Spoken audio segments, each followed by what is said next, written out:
ba. Ba. Ba.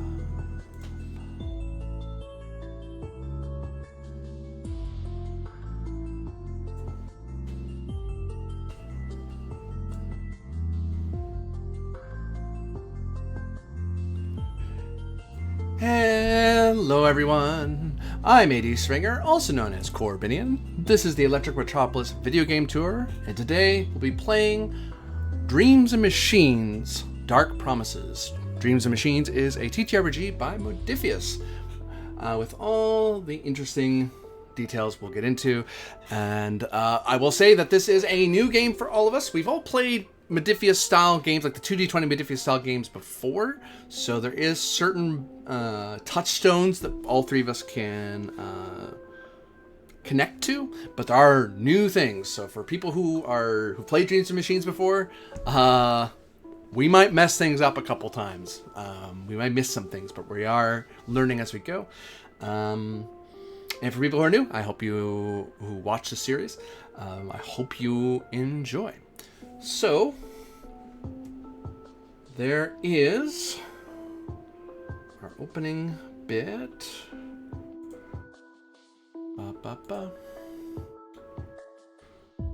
Okay. I can't find the thing I'm looking for. Oh, I'm looking at the wrong part. That's why.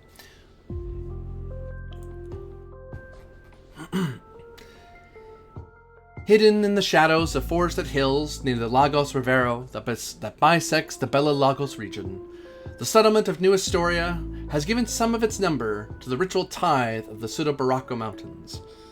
Without the ritual tithe to the mountains, the river will flow muddy and black, so they say. For generations this has been done.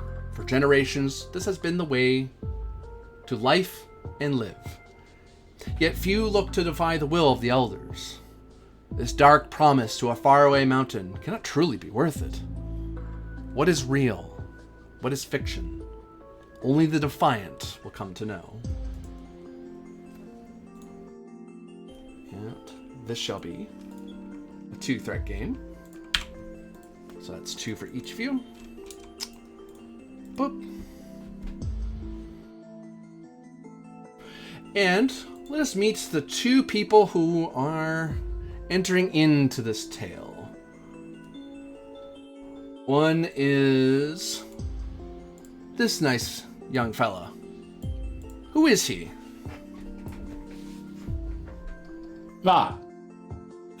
This is Rango Samuelo Tenny Deepwoods, if you have to be formal. Rango is his rank, if you will, among the archivist factions. Tenny Deepwoods basically means he's of the Deepwoods archivist community. Unlike most archivist communities, Deepwoods is made up of archivists from all sorts of different philosophies, approaches towards, what knowledge and can be used for and how it should be used, what the goals are. But Deepwoods is very much known for a robust environment of discussion and argument among its populace about these different ways and means, which the Deepwoods community feels is kind of the best and most honest way to get to this kind of truth of what we ought to be doing. But day to day, out and about, he just goes by Sam, and if a last name is needed, he shortens it to Sam Deepwoods. He is an archivist, obviously, but also a tech. He is incredibly good at fixing things, figuring out high and low technology, whatever. Always handy to have around if you've got anything mechanical or technological that needs repair or servicing or even upgrading. Sam is your man. And who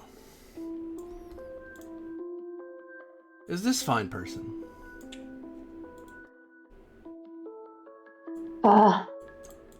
Akeisha Astor Flynn is a dreamer. from one of the dreamer communities and a gatherer sent out to look for the bark of a rare tree that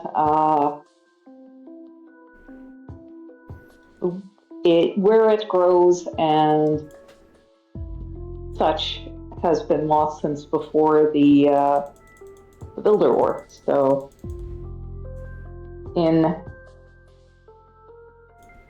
casual company and among friends, she goes by Acacia. Otherwise, is very good with natural sciences and herbalism, as most dreamers are.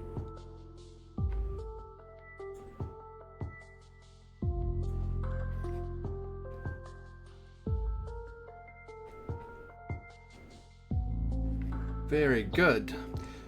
So, there are certain truths you know about your characters that make certain things possible or easier for you to do. And those are kind of outlined in your characters' backstories, as it were. I do wonder at what bonds you have with each other. Because you once traveled alone, but now you travel together. Are these supportive bonds, rival bonds? Acacia is supportive towards Sam. And vice versa. So you're both supporting... I disagree philosophically with the use of excessive tech, but I do support you in what you're doing. Yes. And Sam is used to arguments about the purposes to which tech is to be put or not put. And probably appreciates a good argument every now and again. Yeah, for the Dreamers are not zealots, by any means. Rather strong in their beliefs. Same with the Archivists, as I understand it. They are very strong beliefs in philosophies, but they're not zealots in that sense. Yeah, their big thing is that wherever you fall, it's all to be in the service of everybody, of all humanity. Just how to get there is the question, as it always is.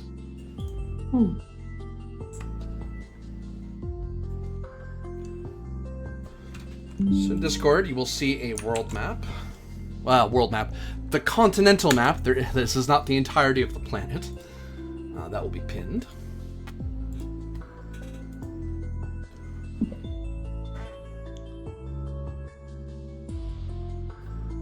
And don't know the numbers, because your characters probably don't know that off the top of their head. Those are just notable places of the world. But the large areas like the Delta, the Lowlands, Monterage, the Three Seas, like these are things anyone on the continent, you know roughly Pancorbo is north of the Little Amazon. You know roughly the Delta is south of Little Amazon, that sort of thing. There's certain, and especially with the mountain range, it's hard to miss because it bisects the continent all the way up until the Pancorbo, Monterage, and Three Seas region. So what was the little township by the Lagos Rivero? The Belo Lagos, so far in the south. Oh, is that where we're at now? That is, in fact, where you're at. Be a slight loading issue here. Whoop.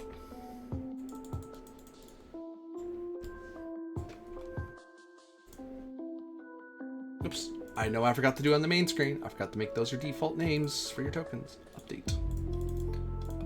Update. Right. Come back. Cut. Copy. Now go away.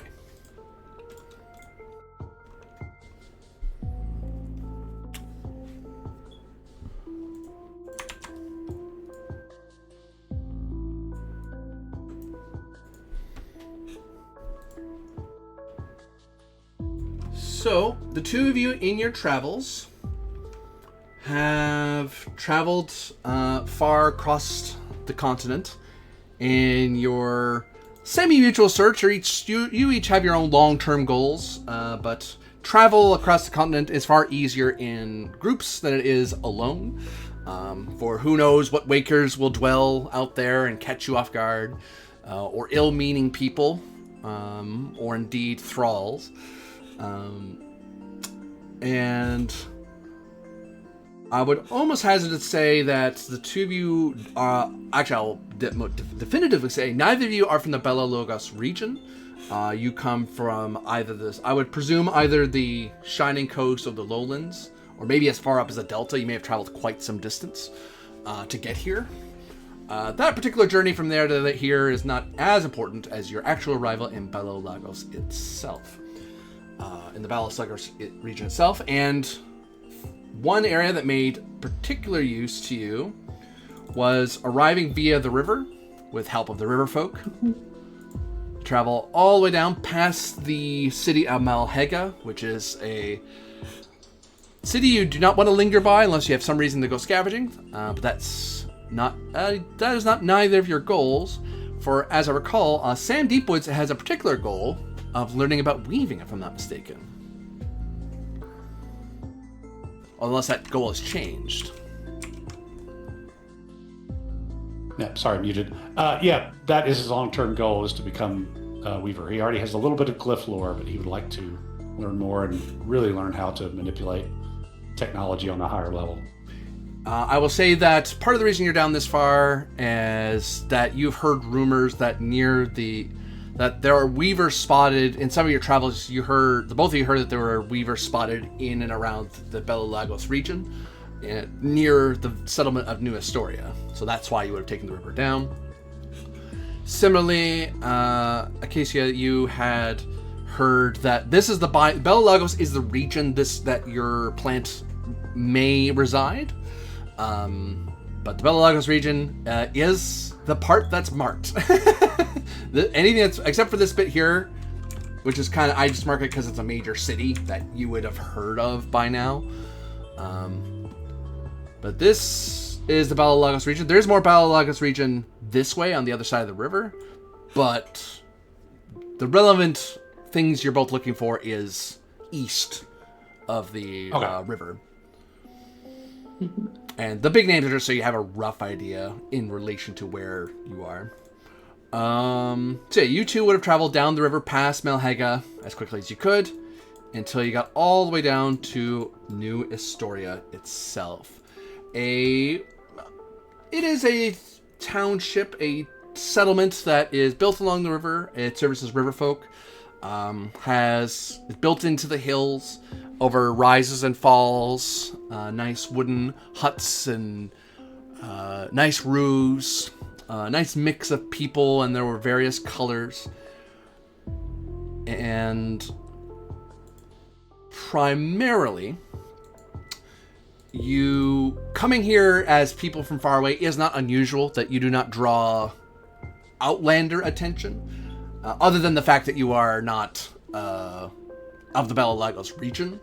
So there may be a slight accent to the way either of you speak, which will mark you, unless you make a concerted effort to talk like people around here. But, river folk don't sound like they're from all over. So one needs, unless you're the most private of private, one doesn't get too picky about how people talk, other than to know where you're from. This region seems to be predominantly of the faction of, and most prevalent faction, the Avarians. These people who populate much of the world and who come from a mix of origins, who once upon a time were their own little things, their own little cultures before the Builder War. But over time, as needed, immediate survival became more and more important, so people started banding together to survive in this world. Some Avarians hail from the original Dreamers who survived, but yet they don't want to. They aren't so dedicated to the Dreamer cause that they forsake old world technology. These Avarians are also known to deal with archivists, so Sam, you would probably run. There's Avarians up where you're from as well, so they're not unusual. There's not a a friction between your factions in that sense. And you've actually heard that, and actually it's not uncommon, and actually this may be true or not for your particular enclave, but your Archivist conclaves are not unheard of to be nestled within Averan settlements. Because even if Avarans aren't as dedicated to the search of old technology and understanding, it's helpful to have an Archivist around. Especially if you happen to stumble on some old tech and you want to know if it's usable for farming or if it's going to kill you. You might want to know. There are some spears who live here, people who are dedicated to the warlike cause and the hunt of machines and their control, but, they needed somewhere to settle, somewhere to be comfortable, somewhere they could feel home and not feel like they have to battle the elements or hunt as much. So in general, arriving on the water, from the water, you come upon this place and find that it is, you can see, that's why, yet another reason, a Dreamer and an Archivist do not raise too many eyebrows at all. How are the two of you attired? How are you armed and equipped as you come into the settlement?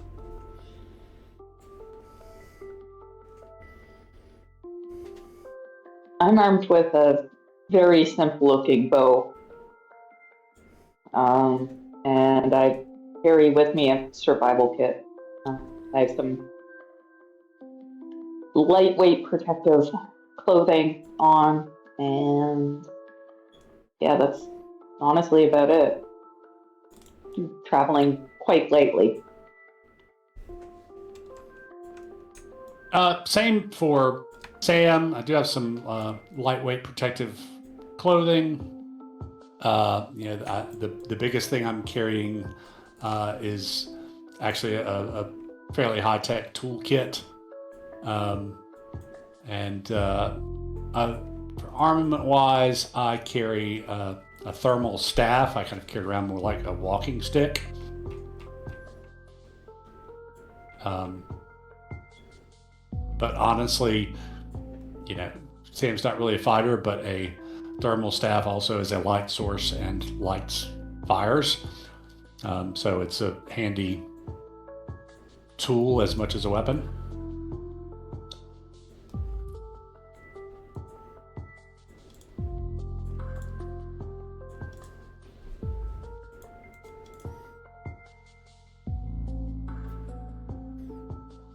Very good.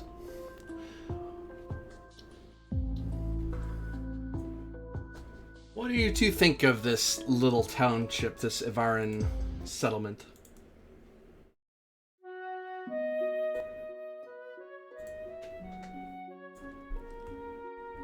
I mean, definitely a lot bigger than what I'm used to as far as settlements. Makes me a little nervy because I know large concentration of people, especially tech users, tends to attract machines. Well, it might be a chance to pick up some coin, maybe potentially even some salvage. Places like this usually always have some sort of mechanical device or machine that needs a little fixing. And also not a bad point if some coin can be had to maybe get some supplies and also find out what's going on in the region about these weavers. More specialized arrowheads for my bow might be useful as well.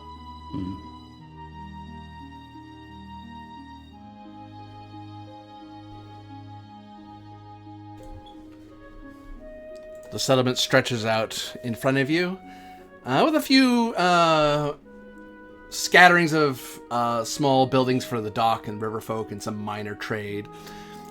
Further in, you see a large plaza-like area which has a large tent where central trading occurs, both within the settlement and without the settlement. Some housing areas, of course. One large, one would presume elders building or settlement administration building.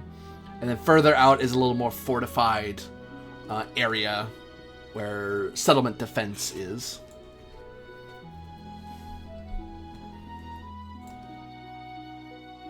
And in a quick glance around the hills, you can see there's a few people gathered in certain areas, and you can see there are guards watching over in guard towers or patrolling around. They're not so much worried about people in town doing anything. They're worried about spotting wakers coming or raiders or anything like that. Fair enough.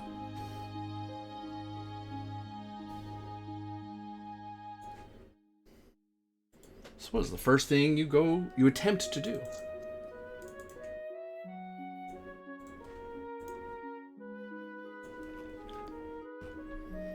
Well, this district that kind of deals with river traffic and people coming and going from here, probably a good place to kind of get at least an initial lay of the land. So I'd like to look for, someone who might be able to tell us,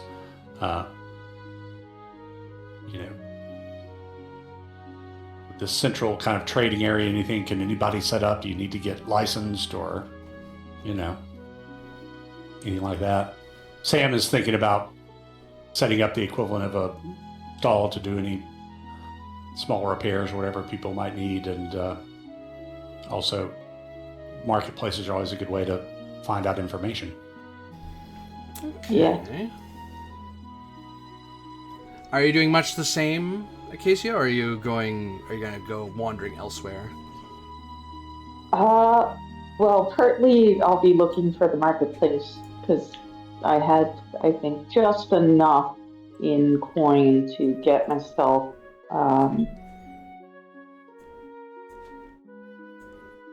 some specialized arrowheads for travel in areas with more, I guess, risk of running into machines or hostile people or what have you.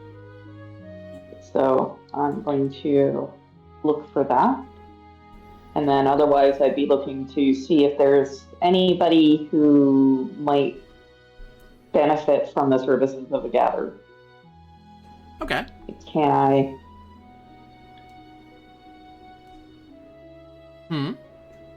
I assist with something for people? Very good. We'll resolve Sam's questioning in the river buildings, and where various other travelers and river folk are kind of gathering and trading and stuff. Some locals who are used to dealing with people coming and going, people who are kind of coming to do stuff and then go away. Like, they're not going to hang around in the settlement super long, so it's better to have a little out area to kind of make it easier. In a much larger settlement, in a major city, this would be like a warehouse district, but they don't have that kind of infrastructure. But they're doing what they can. This feels like a call of insight and talk. Difficulty 2.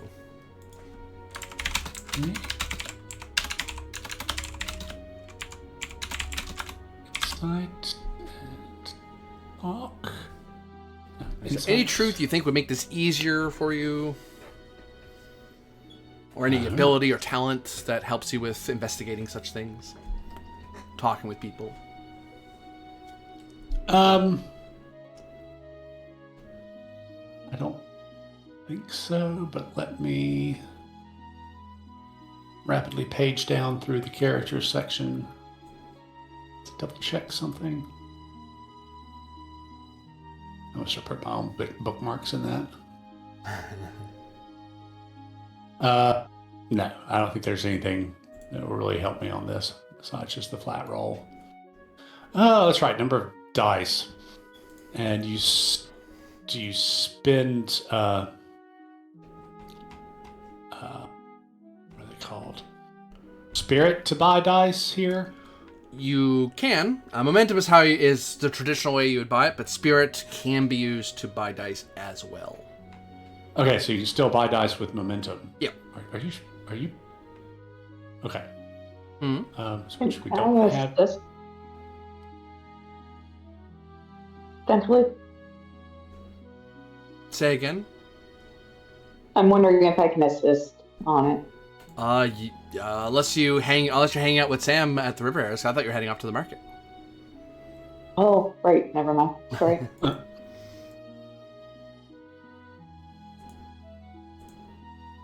I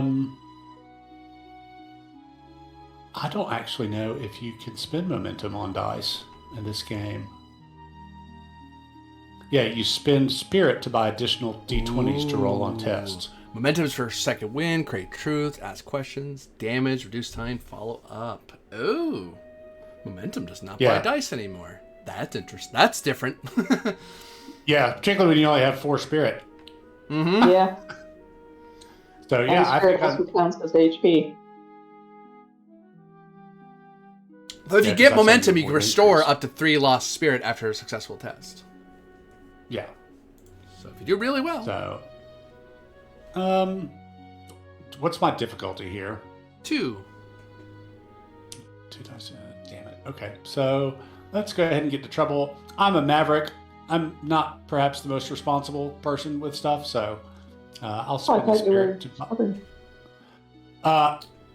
Once I read how things went, when I needed a little bit more quickness than I thought, I changed. That was what I changed. I changed my temperament. Oh.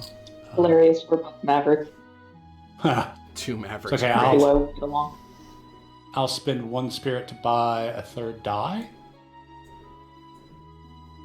No, let it go. Okay. And then number of dice 3. Let's see what we got. 1, 2, and 3. You have generated a single momentum. Hooray! Would you like to spend that momentum to get your spirit back, or do you want to let it sit there? Can we do momentum here? Also, you can ask questions. You can save it to ask questions after I tell you what I'm telling you. There's that too.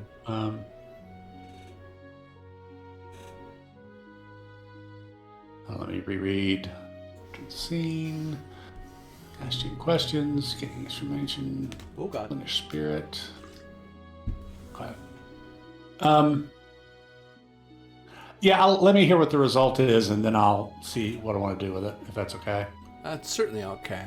So you're asking the river district, if you will, about what it takes to set up shop here in New Estoria. Yeah, and just on the marketplace or whatever. Yeah. Generally speaking, not necessarily. Oh, go ahead. No, you go ahead. Like asking. I'm not asking in a way like I want to, own a building and actually have a store, but I'm going to be here for a minute, so I have these services and might be able to make a little coin or trade. Can I set up a temporary stall? That kind of thing. Not giving the impression that I'm about to settle here or anything. Mm-hmm. An itinerant tech. So the river folk and some of the locals tell you as you ask around, and they're happy. That, they're like, "Oh, hey, if you're interested," because especially you're asking people who this is what they do. They have the same idea you did. Right. If you're just going to be here for a very short time, you'd set up here in the river folk district.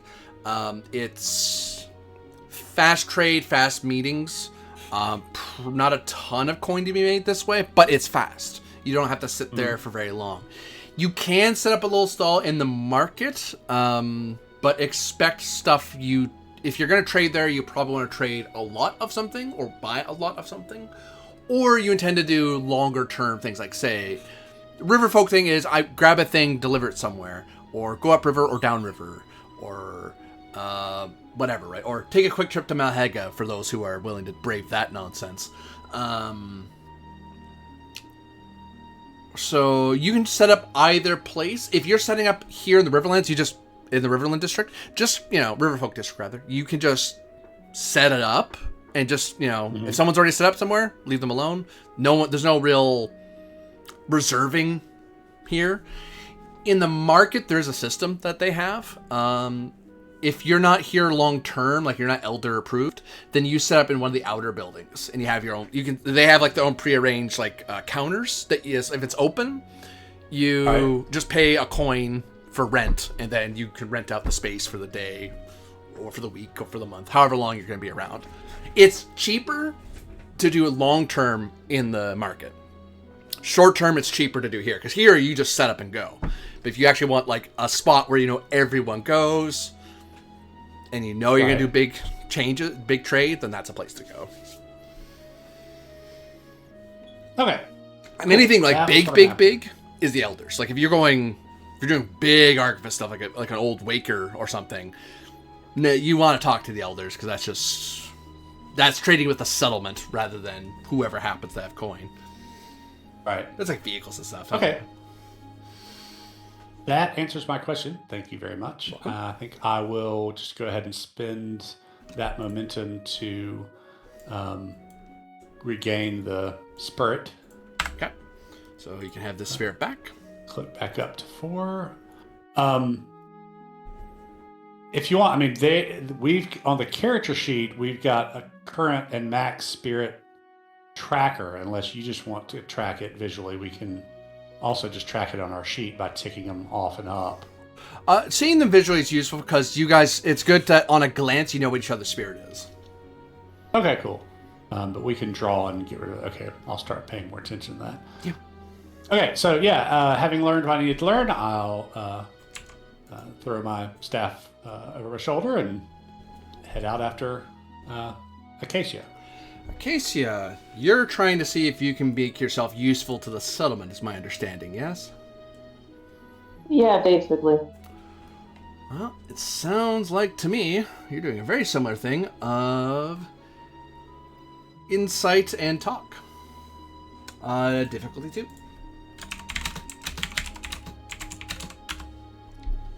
Does my truth of being a gatherer help me with trying to find work for a gatherer? Yeah, if you narrow your search to, like, I can do gatherer work, like, oh, well, okay then. Perfect. Because you probably spot other gatherers at their cell and go, hey, you looking for something? I can go grab something. Or even merchants or fixers who are like, huh? Oh, thank God there's a gatherer here.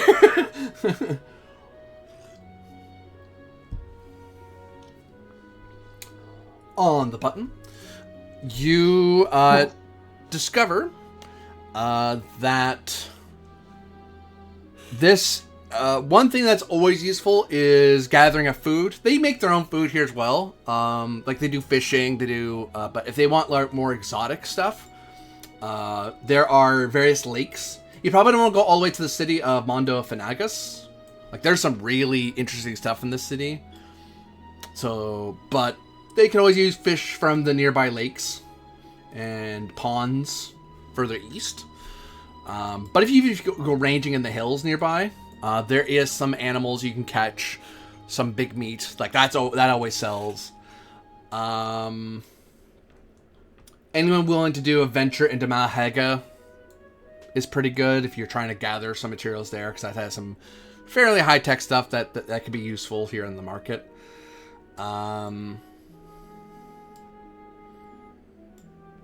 Those are the big things. So they're not looking for anything particularly rare. It's the standard any settlement going, hey, here's where cool stuff is. Could you go get it? Because it's outside the settlement. It can be outside the settlement. It's a bit of a journey. You have to prepare. It's this whole thing. It's easier to hire a gatherer to go out and get it and sell it off later.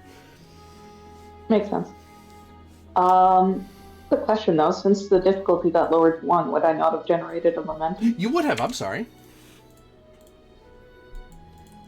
You can ask a question if you want, or you can save that momentum. So fair warning, momentum does go away between scenes, so. Or one momentum goes down. I think I will save it for now. Okay. Sam catches up to you in the central market.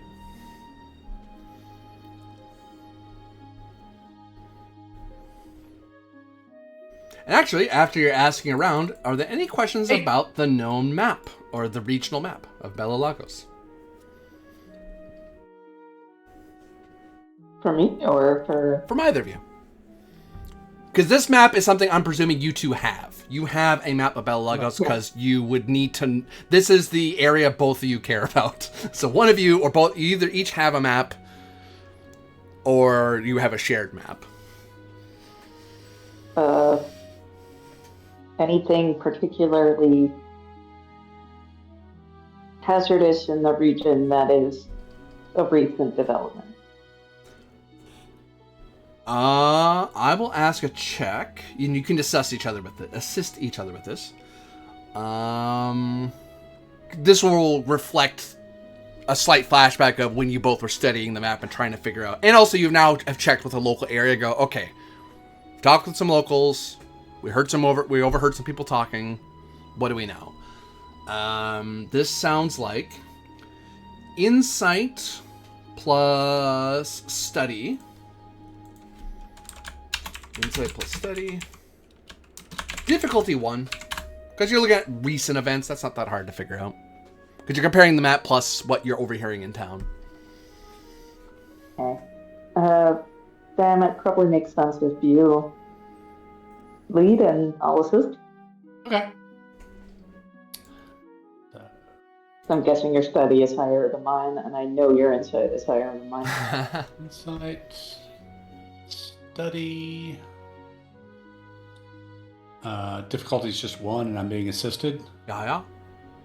Okay, so I don't think I'm going to buy any dice. Of course, if I blow this, you won't be able to assist, I don't think. Nope. Yeah, same standard rules there. Mm-hmm. Now I'm double checking everything after the momentum can't buy. Yeah. Because that's so fundamental. Okay. One momentum so far. So 2 hits. Okay. Acacia, you roll. I'm not sure if you can roll a single die. Like, there's an assist button on your sheet or not. You can. Okay, good. Plus 1 more. Awesome. Yeah. Boop. So you have 3 momentum on the table. The most recent development that the two of you have heard rumors about. And you weren't sure about it. Like, you heard about it, but, like, there's all kinds of rumors in the world that come and go. Ivara, the planet of Ivara has had over 200 years of changes and survival. Some legends are true, some are not. Reality is sometimes formed in the minds of the beholder rather than the listener. But in Bella Lagos, the most recent development is the pink mist, which you can see crusting over the nearby hills. And, you check, maybe that's like after you overhear some people in your relative areas, that this mist and your map and what you've heard is true. There's a pink mist that extends across a huge swath of the Bella Lagos region, across the hills. Some think it originates from Mondo Fenegas. Others think it comes from the Great Peak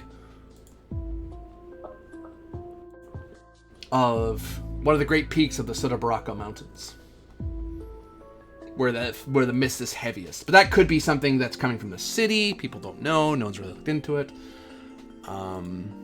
It is an unknown phenomenon. No one's gotten sick from it or anything. It hasn't hurt the crops or anything. But, people are studying it. They are kind of like, we don't know what that is. And that's even the most low-tech isolationist dreamer would still go, I'd like to know where that mist is coming from. So the Ivarans are like, we'd have to, and New Estoria so far has not been enveloped.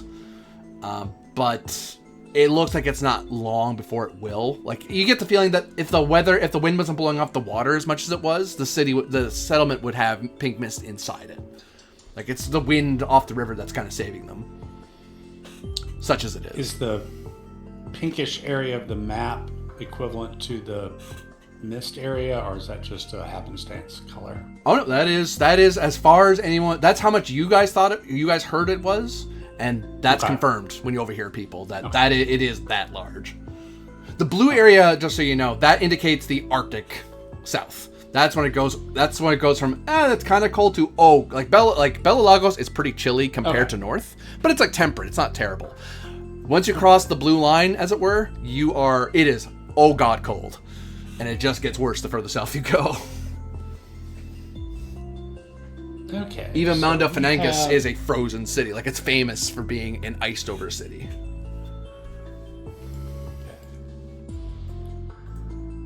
So we have some momentum, right? 3? Yeah, Is that yeah. right?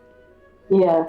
You may ask additional questions if you wish, or alternatively, you could attempt to establish a truth, I believe, if I'm not full of crap. I think that's 2. Gotta double check. Create truth. Remove, add, or change facts about a scene. We may have questions as well. I'm just making sure you know your options. Yeah.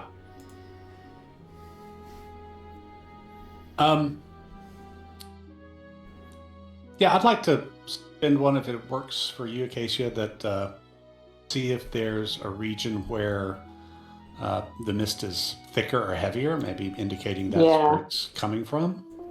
I think that's a good idea. Your necks itch for a moment as you think more about the mist.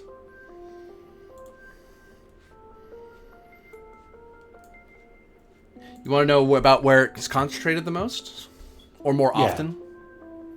Yeah, just kind of, on the theory that might be near its origin point. It'd be, from wherever it's coming from, it'd probably be thickest there, or denser there, whatever you want to. You think you compare notes with each other, and yeah, it looks like it is coming from this peak, this particular mountain region in the Sudabrako Mountains. On the other side, kind of Mondo Finicus. Yep. Just north of the freezing line, because the mountains go god high, and then the cold just doesn't. It gets cold for a different reason. Okay. But that's where people I've talked about how thick, like if this is a mist, it is a fog, like a deep fog up there. Right.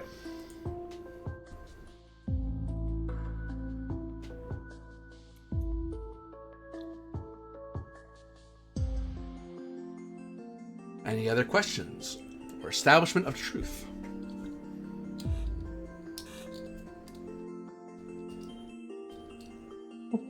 Good.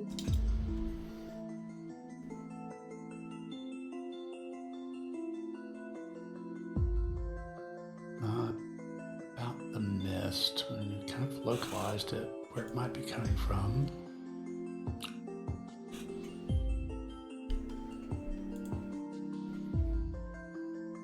Yeah, I don't think anything related to this question particularly. So you spend this moment checking your map and comparing what you've heard in town and checking what because there's legends that you heard about, but now it's like, no, you've overheard people talking. You weren't even asking about it, it's just more about people talk. About weather, what travel's like, You're not the only wanderers who go out into the wilderness, so you overhear people talking. Right. And it's not like it's this big secret. Case, it's hard to hide the mist.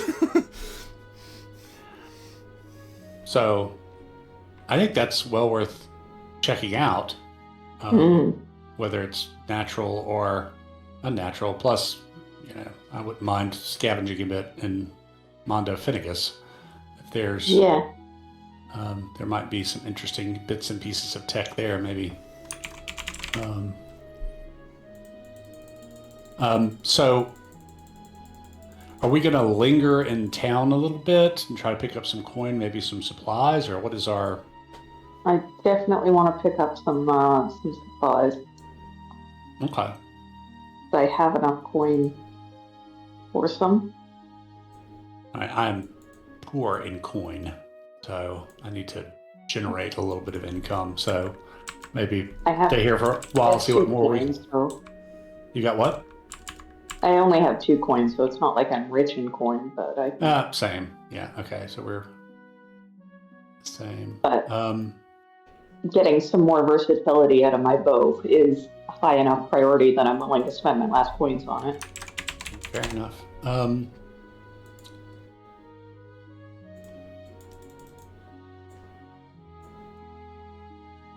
Well, why don't we plan to stay here for like a week, see if we can earn a little coin, see what more we can learn about the region, and then I think we also ought to try and equip ourselves with, which I'm sure will not be on the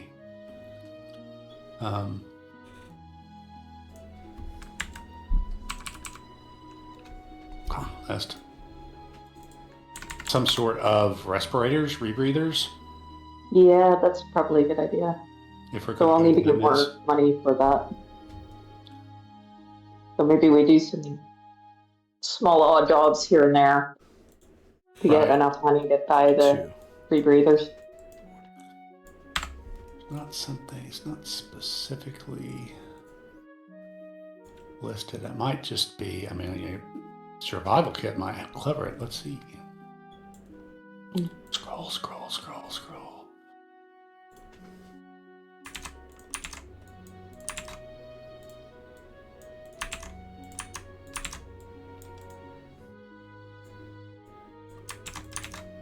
No, it looks like camping stuff more than anything else.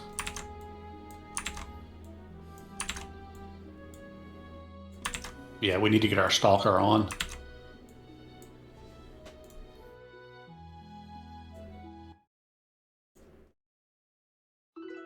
Oh, no. Now we'll get there. You notice there is a bit of a commotion going on near the administration building.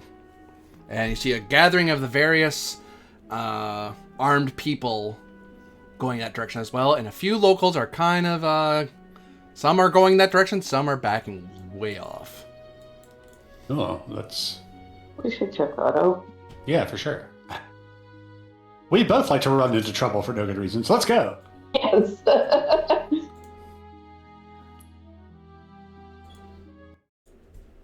I mean, why not? Yeah. You know, nothing bad will happen of this. That's right.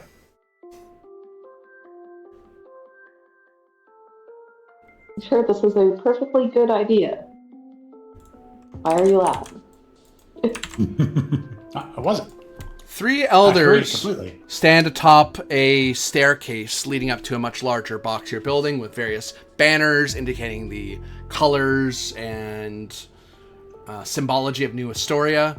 On a quick glance, Sam, you can actually see there's a few glyphs up there, glyphed onto the building. The 3 elders are draped in long vestments, holding special staves. Each of them seem to have a special symbol at the top. And there's this big gathering armed people, and in the center of them are a bunch of people who seem to have their hands bound together in metal, and they are wearing long pink stoles over their scarves draped over their shoulders, and their heads bowed. People murmur. The locals look somber as they watch on. Travelers like yourselves are kind of doing what you're doing. It's a lot of what's going on sort of look. Right. And some people even look at you two. Yeah, some people look into you two like, hey, do you know what's going on? No? Okay. Looks the other way. Do you know what's going on? I don't know.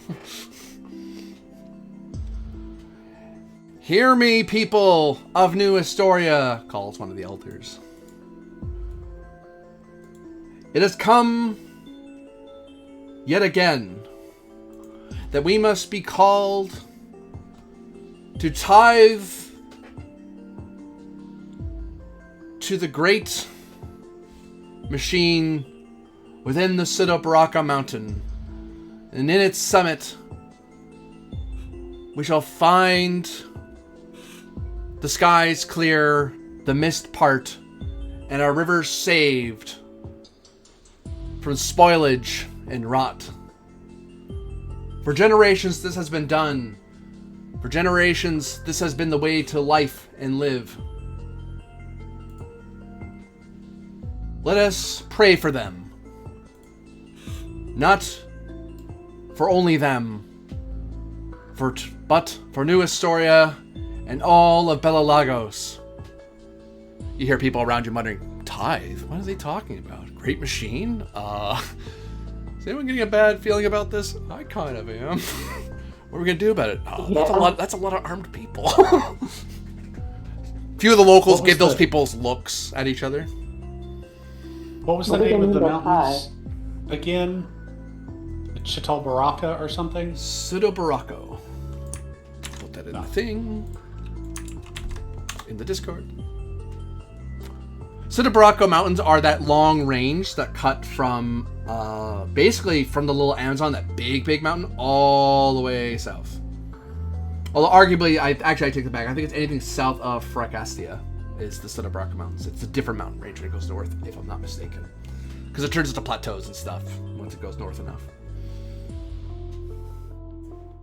That's a pretty wide area to be offering a sacrifice to there, Jim.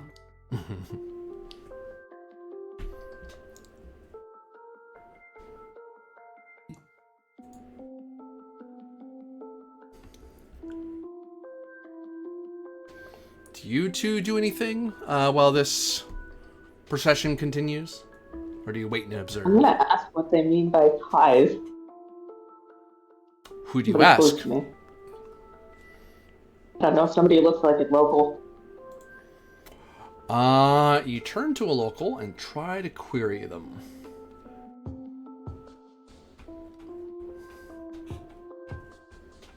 The tithe?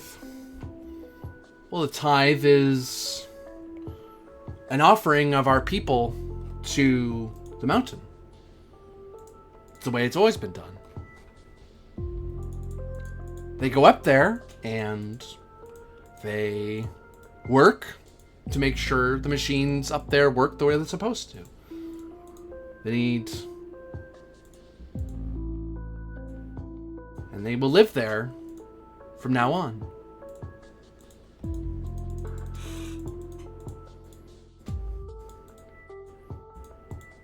Hey, the elder there said the Sudabrako Mountains. That's obviously got to be a specific place. Which mountain is it? It's the great summit west of the city, Mondo Finigas. It's kind of also the source of the paint mist. Mm-hmm. Well, that's not a character asking question. That's sort of a OC player remark. Your remark would be accurate. There's only so many great summits that exist in the mountains.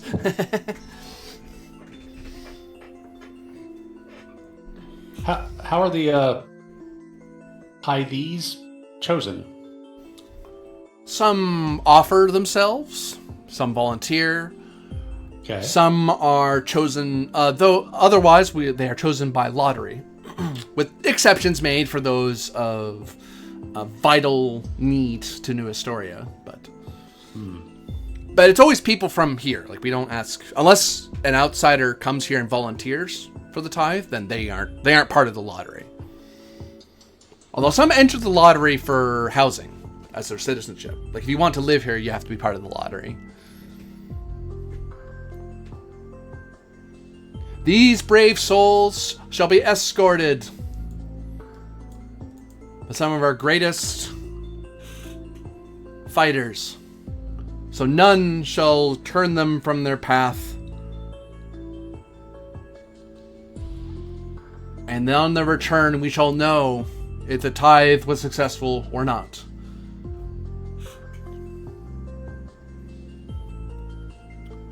Go with God.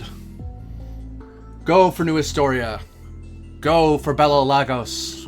And then the three elders stamp their staves. The staves flash with a pale blue light as they baff them into the ground. And the various locals kind of cross their hands across each other to their shoulders and bow their heads and say, "Go with God." And some people say it in different languages, but you know. Meanwhile, other travelers like yourselves are kind of like, "Oh, okay." Every settlement's different.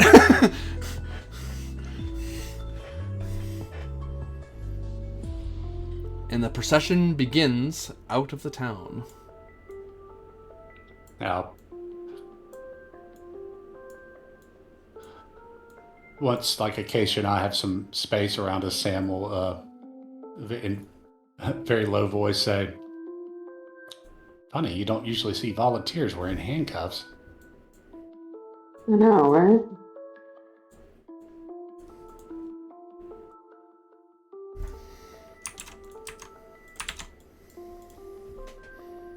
Maybe we follow them and say, like, I don't know. It feels Fishy. I don't like it.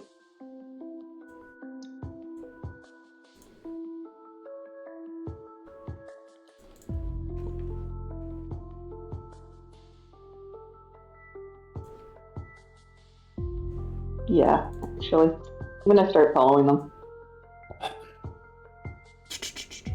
Well, Sorry. no, you're good. Okay. Sam will duck into the market really quick. I'm gonna see if I can find a couple of gas masks, rebreathers, whatever you want to call them. Let us see.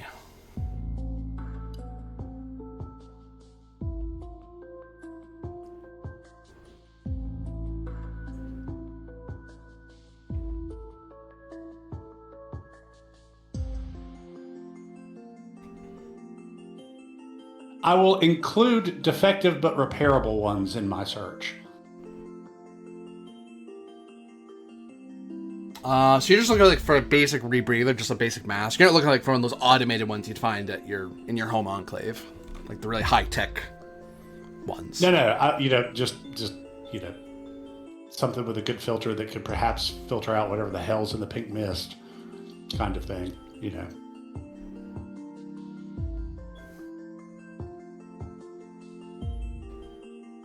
N95 P100 kind of level, like what I use for airbrushing lacquer paints.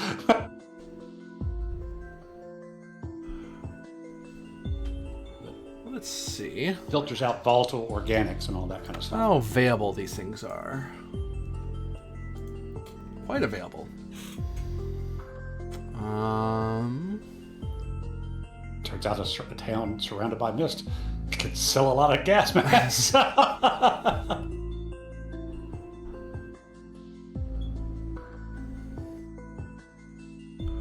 So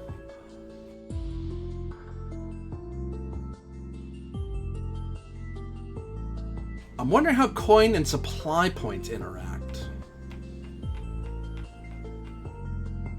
I don't know that they do. Is that 133 the supply points? There's supply points. Yeah. What does coin do? Oh, any supply points carried would gain above the default are immediately converted to coin on a one-for-one basis. Oh, well, that doesn't answer my question, game. Oh, some things are just have a coin value, and that's how you. Okay. And some things have. Okay. So. A weird mixed economy here. I would think you'd just have one or the other, but we have both, and there's a reason they have both. Why? Why, oh why?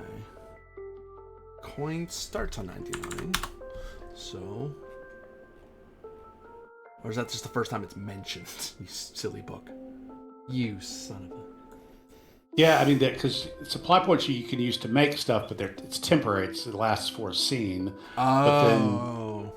But there's also like the bit of when you're taking downtime and you've collected more supply points than your maximum, anything over your maximum, you trade in on a one-for-one basis for coin. So, I mean, there's something in there of an equivalence of, one supply point is enough stuff to equal one coin. So I don't know if you want to let supply points... let us spend supply points to in lieu of coins or in addition to coins or whatever, but remembering what was this coin? The term coin remained karma province cares with a certain amount of coin. It represents actual coins as well as other values you possess. That changed. Aha. Okay. So coin. So okay.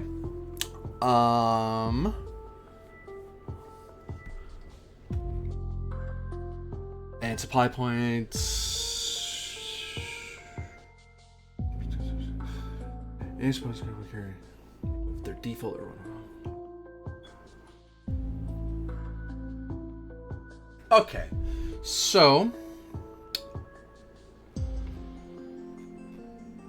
So no, so yeah, coin is for something that's long term that you buy, and that's just you just have that now. That's just another piece of gear. Supply points is you dig around and you have it on hand. You have a thing that works for now, will help, but it's not a long term solution. Like if you needed a knife, it's like I have a sharp thing in my bag that will work, but let's not. I wouldn't bet on this later. Yeah, I mean, that's why I was adding in like broken but repairable. So I mean, if there's like, okay, there's a mask but it doesn't have any filters, well, I can use supply points later to make filters for it, jury rig filters. Or if there's a mask but it has a crack in it, well, I have a little bit of duct tape that'll last for a little while that I can, So I mean, because I only have 2 coin and I'm trying to get 2 masks, so if it's something that I have to buy that is broken but repairable, so that I can, rig repairs, or actually I think as a tech I can actually repair, then hopefully it will reduce the price.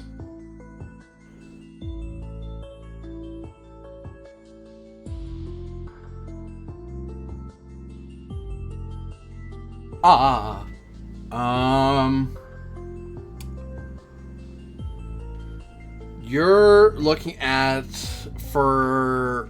I would say, if you wanted a functional one like that just straight, I'll give you an option here. If you want one that just works, that would cost 2 coin. If you want one that's, as far as they're concerned, it's junk. Like it's like, we know we could fix it, but we don't want to we haven't bothered yet. But if you want to buy it and fiddle with it and get it to work, that's on you. Go for it. If anything, it gets out of my stall. I don't have to sit on it anymore because I don't want to repair it. I don't want to pay to have it repaired either. Right. So that will cost 1 coin. So 2 coins for a working one, 1 coin for a one that can be saved. It's not pure scrap, but it's pretty close. Fair enough. So I'll spend my 2 coin and get a mask for me and a mask for Acacia. Very good. And then you race after Acacia, I imagine. Yes. Now, where is my coins? Equipment? Yes. Got it. So, Acacia, you're trying to follow these people. Are you being, like, sneaky about it at all? Are you trying not to be seen? Or are you just openly trailing after them?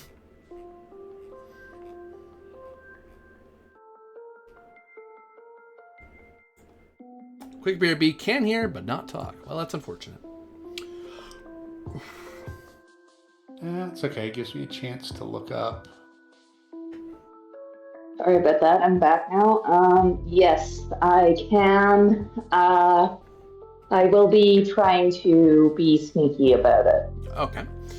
That is...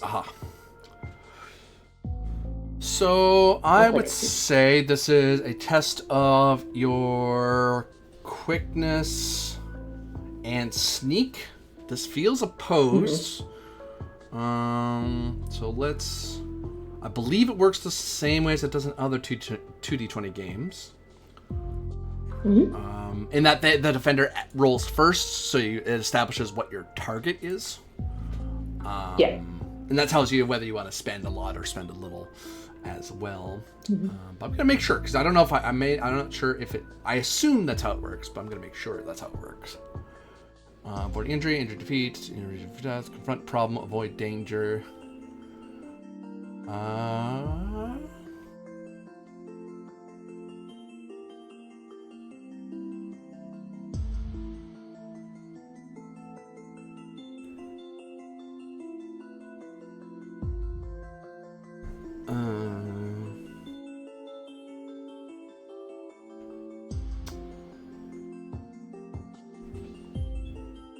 You're not fighting it. We're not in conflict. We're not that far into the problem.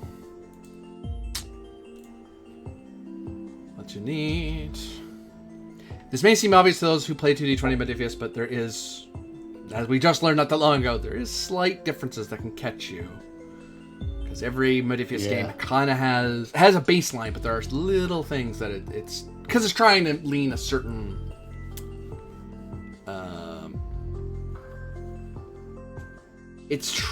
contests. That's what it's called. They don't call it a post. Okay. At times, you'll not be able to overcome challenges, blah, blah, blah, blah, blah. The reactive character rolls first, but they don't have a set difficulty. Instead, how many successes? Yeah, okay, so I was right.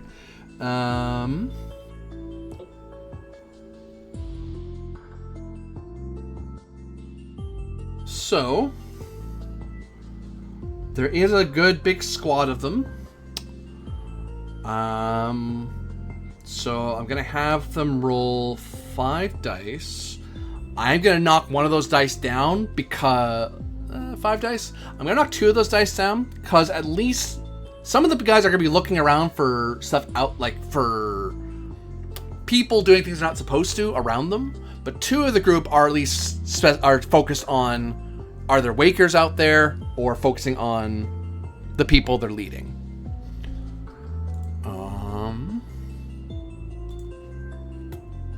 And I check on. It would be in this book. It'd be in this book because these are NPCs. Ha ha ha ha.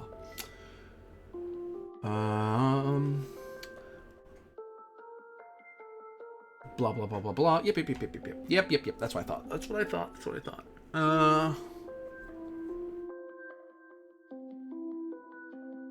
Okay.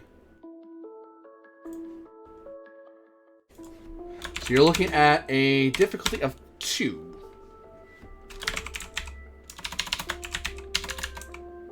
Quick and stealth. I shall spend a spirit for an extra die. I think that's how you get extra dice, yeah? Yep.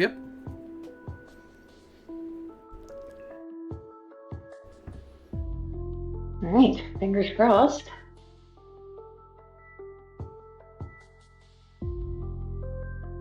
Next. Nice. Take that.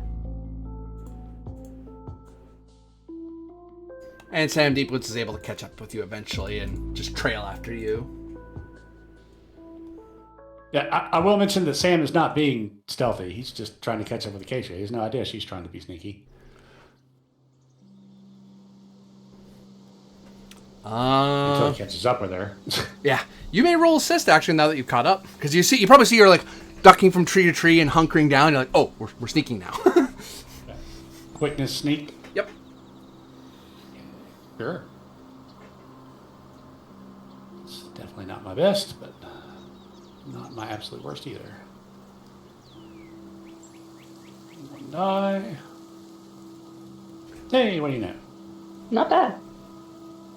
Off that roll, as the scene 50-50. is drawing to a close, do you wish to spend any for questions, establishing a truth, recovering spirit, perhaps? I have a suggestion for questions since you're the lead. Do any of these Tithes look particularly willing? I mean, because Sam's still wondering if if they're supposed to be volunteers. Kind of weird that they're all chained up. I mean, you're the lead, so you can spend that amount as you want. No, that works for me. And why don't you spend another to regain that point of spirit? That's exactly what I was thinking. Yeah. Have that back. Here you go. You can take that from me.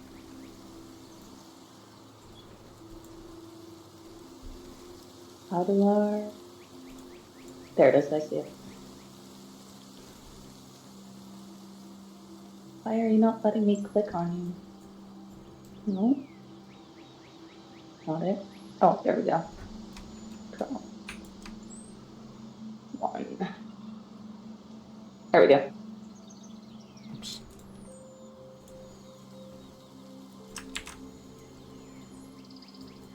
Because I can't pick stuff off of the ground, so I just threw it from the Okay. the Oh, spirit deck. okay, that works.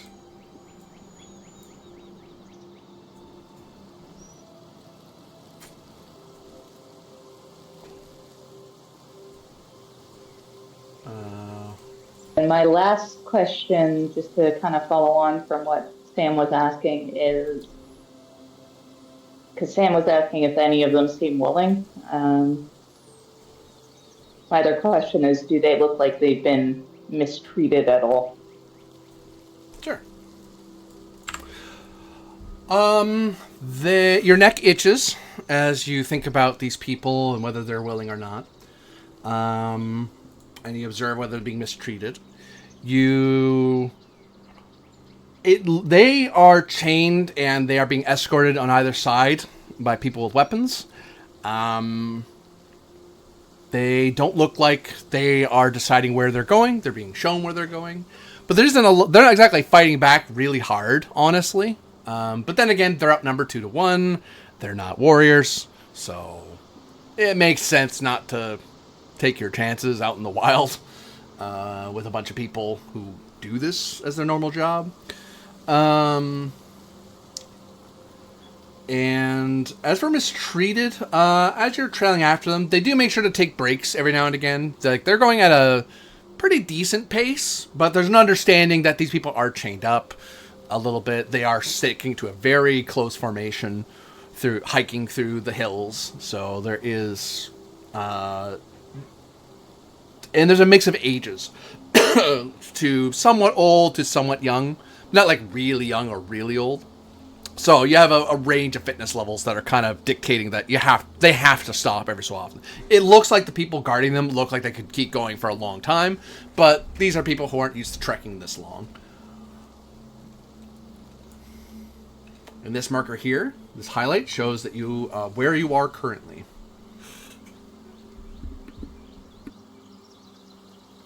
So by day's end, or by nightfall, you will have seen these people travel further into the hills and into the mist. Gotcha. Do we notice anything major from the mist? Like what? What are you looking for? What do you think you're looking for? Any kind of suspicious smell or irritants or anything like that? You could probably test for that, sure. Pardon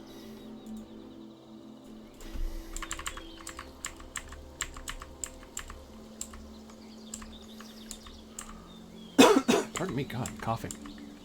Thematic. Stan is setting a short-term goal of find the source of the pink mist. Very good.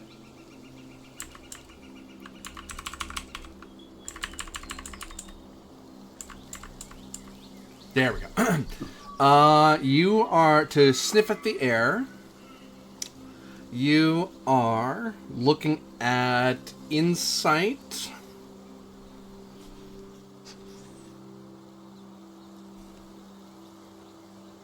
Survive.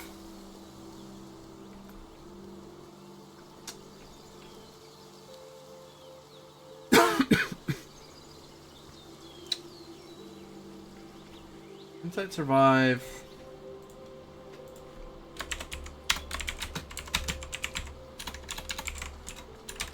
Difficulty of 3. This misses. It smells funny, but you're not entirely sure. And you feel itchy every so often, but you're not sure how much of that is. You're not sure precisely what that means. But you may be able to figure it out just from sniffing at the air or walking for an extended period of time. Because this is probably your first exposure to it. Okay. So I think you probably want me to lead this because I'm pretty good with survival. Sounds good. I can assist as soon as I'm back inside for making groceries. Okay.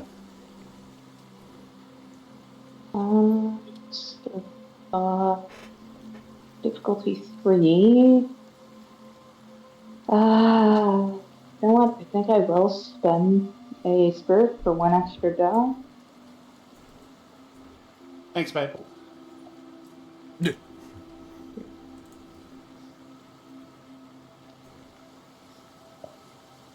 Sorry, I thought I was muted there. I couldn't tell the sunlight. It's okay, dear. No. It's always important to thank your partner when she's made the grocery run. It's true. Question, what's it take to reroll? Is that momentum or spirit? It's $50. Spirit. Thank. Spirit? Gotta double check in the book. I'm not sure how you re-roll in this system, because they don't have a determination or hope system. I initially thought that's what the spirit was. Re-roll page 77. Yeah. You may spend 1 spirit to re-roll a single d20. Alright, I will re-roll one of those and spend the spirit. Like, I want to make sure we get at least 2 before.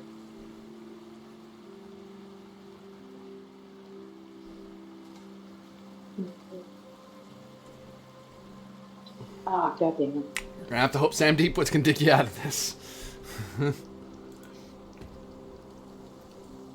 Okay, what's the roll again? Insight survive. Okay. Insight survive. Single die. Submit. I got 1. That's 2. The most I can tell you is what I've already told you. There is a mist. It does obscure sight a bit. It does make you guys itch as you're traveling. But what precisely it is, what precisely that scent, that almost lilac and vanilla scent is, you're not entirely sure yet. Whatever it is, it's not making you gasp for air. It doesn't look like any of these people are wearing masks. Well, the guards are wearing like helmets and stuff, but that looks more protective from like head hits, not so much breathing apparatuses. Sam's definitely got a bandana or something over his nose and mouth when he moved into the mist. I'm also going to set another short-term goal of repair 2 gas masks. Makes sense. I will also cover my nose and mouth with a bandana or something. I will eat 1 supply from each of you for your makeshift bandanas. Lies that one. Okay. Boom. Oh, sorry, I just threw it on the table. Hey, yeah, as long as it goes away, that's the important thing. Yeah. That's more me prompting you to make sure to do it. Right. So what do you do when night falls as they begin to set up camp? I'm going to try to repair these gas masks. I have a tech kit, which a repair kit, and I have a TL3 repair kit, so it's a good one. Yep. So that will allow me to repair anything up to TL4. Easily within TL4, based on what you bought, honestly. These are what? They're well within your tech level. They're not the high tech. Now, the only place where it goes into repairing stuff is under vehicles, like where you're basically dealing with a vehicle injury. But there it is a insight operate test, and you spend a number of supply points equal to the tech level, I think. Let me get there. So I'm just adding so many bookmarks this. Okay. Yeah, insight seems the right attribute, skill-wise, tech. Yeah, insight tech seems like the correct combination. Repairing vehicles, 175. Operate, sorry. Yeah, operate is fixing stuff. Yep. So on page 175 up at the top, it says repair vehicle injury. That's the closest thing I've seen to being able to repair something. Seems like a good baseline to steal from. What was it? What's the same for supply? Skill test, inside operate skill test, difficulty 2. Attempting it requires spending supply points equal to the vehicle's tech level. Okay. We will say... Assuming, and that success removes a single injury plus an additional injury per 2 momentum spent. So it depends how broken these things are. Yeah. And they're very small things. I'm going to say they're just one injury is enough to make them not useful, which, because that's any small thing, really, I would say. Yeah. I would call these tech level 2, because they're decently well made. They're a little more upscale than mesh masks So and stuff like that, like special masks. I that would you need make to in the spend 4 then. 1, 2, 3, 4. Oh, Select. Select. Go away, character sheet. I must select and delete. Okay. I have to start gathering some supplies. Supply points. I need a city stat. I just have to head up to Malhead or down to Montofanagus. It's perfectly fine. It's totally safe, I promise. I have to read up on how to gather supply points as far as that goes. Downtime, sitting around for a while, you gather more once you're in a settlement for a while. You just sit around and... Because it's presumed your character does little things like trying to maintain themselves, trying to get back up to what they were. Coin's the tricky bit. Coin's the harder thing to get. But yeah, I know you spent the supply points. You have your difficulty. If you have any talents or anything like that, you might want to check, see if this makes it easier for you. You have the right tools. I have no reason to pick on you for your tools. You have the right things.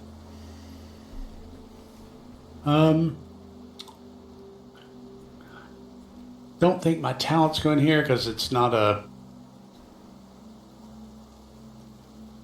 I'm not creating a device. My Tinkerer lets me reduce the number of supply points when I'm creating a device using a supply point. But I'm not creating, I'm repairing. So I don't think...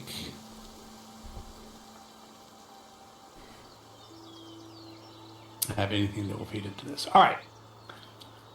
So this is going to be insight. Operate, difficulty 2. I think I will spend a spirit for a 3rd die. Very good. Here we go. Yay! Even generate a momentum out of that. Very nice. I think I'm just going to plow that back into refreshing my spirit. I'm willing to throw at you that if you just sit there and take a breath, you're going to recover some spirit just from rest. If you two don't get into a fight for the next few minutes, you'll probably just catch your breath. Okay. I'm gonna double check that's how it works, but I'm pretty sure breathers are a thing in this system. Yeah, they are. It's like breathers, breaks, rest. Wouldn't it be 2 momentum because the difficulty is 2 and one of the rolls generated 2 successes? You're correct. Right. You're correct. 2 momentum. My mistake. Which also means you could ask questions or establish truth. Just so you know. But let's make sure I have your recovery rate before I make you spend what you need. So if you take a basic rest of just sit there for a second, eat, drink of water, like just a few minutes. You just spend a few minutes of not doing anything particularly stressful, you'll gain 2 spirit back. If you take like a half hour or an hour, that's a full break. That gets you 4 spirit. Okay. And if you go to sleep, like if you have a night's rest, you'll get 6 spirit. It's up to you. Okay. If you think you're going to do something immediately after this that may stress your spirit, then you might want to spend it now to get it back, or you can prey upon the fact that you're going to have a second to take some water. It's up to you what you want to do with your momentum, or let it sit there.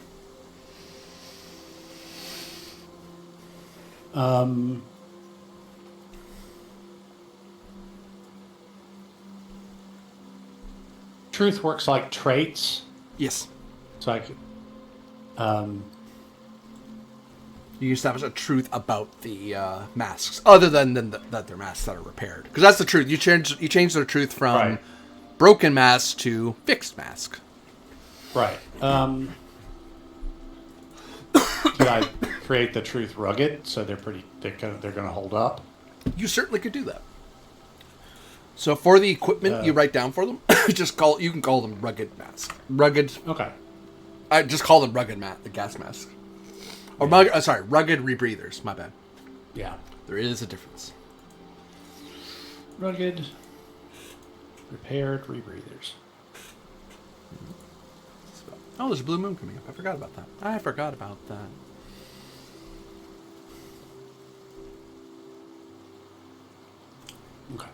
not 92, parentheses 2.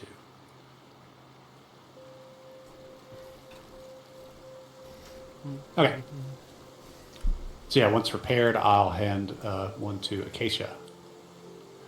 I don't know what this stuff is, but if it is making our skin itch, I can't imagine that breathing it's any good for our lungs. I will gratefully accept the mask. For my part, while he's working on the masks to repair them, I'm gonna go forage for some food and just something to make a meal out of, because why not? Certainly.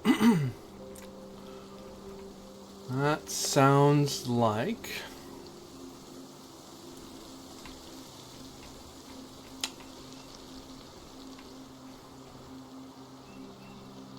I'm regretting not getting the GM screen.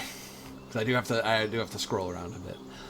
Eventually I'll memorize how this works. I'll be able to off the top of my head, but I'm not familiar with the stats as well. I keep mixing up with the other games I've run. I'm like, that's not how this game works. That's not the stats they use. My brain.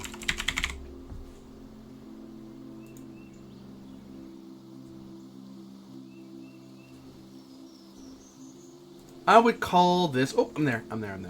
Da da da da da.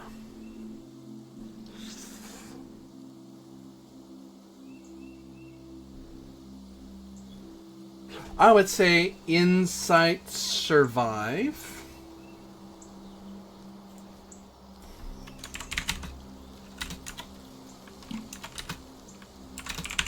Difficulty 1. You're pretty close to a settlement. Wakers aren't as much of an issue around here. You're near the river, so this isn't the hardest place to gather food from.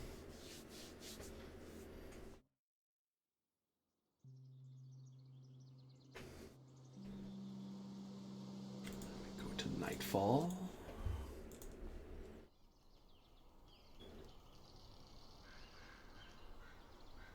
Uh-oh.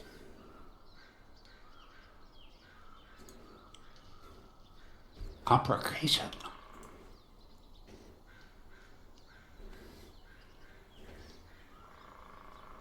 So can I try to re-roll one of those, or is this a auto-fail type of situation? Nope, you can re-roll that if you want. It costs 1 spirit for 1 die.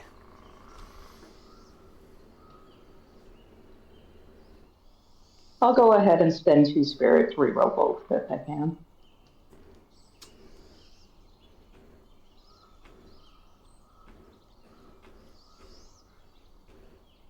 I see no reason why you couldn't do that.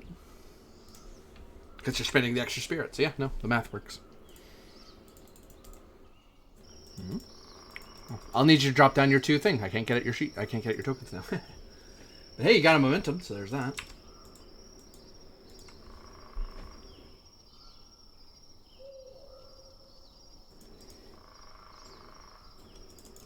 So I'll need you to throw down 2 spirit. Oh, you got it. 1 and 2. And yeah, you're able to find enough food for yourself and Sam. After a bit of digging around. You two take a second with your food and gas masks that are now working, or do you immediately do something afterward? Let's take a second and get some... I'll need that spirit back at least. I will be right back. I need to restart my computer because I'm having an annoying Okay. graphics glitch, rather, where just it's flickering on my Chrome in particular. Oh, fun. Restarting Chrome did not resolve it, so.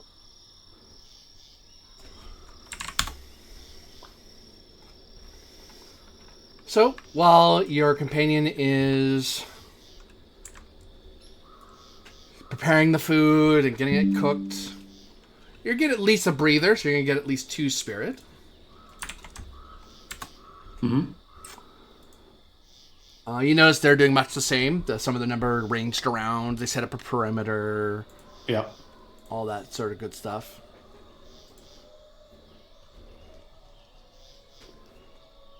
getting to munch on some of the quick food that Casey already found, like some berries. Just kind of munch on those while the meat's actually cooking. Right. You notice that the you don't smell the vanilla and lavender mix anymore because the gas mask is working. You do have to take off your mask a little, your rebreather a little bit to kind of eat, but you're trying to do that. You're trying to be kind of quick about it. Yeah. And every so often, even the food has that kind of vanilla-y, floral tang to it. Yeah, there's only so much you can do.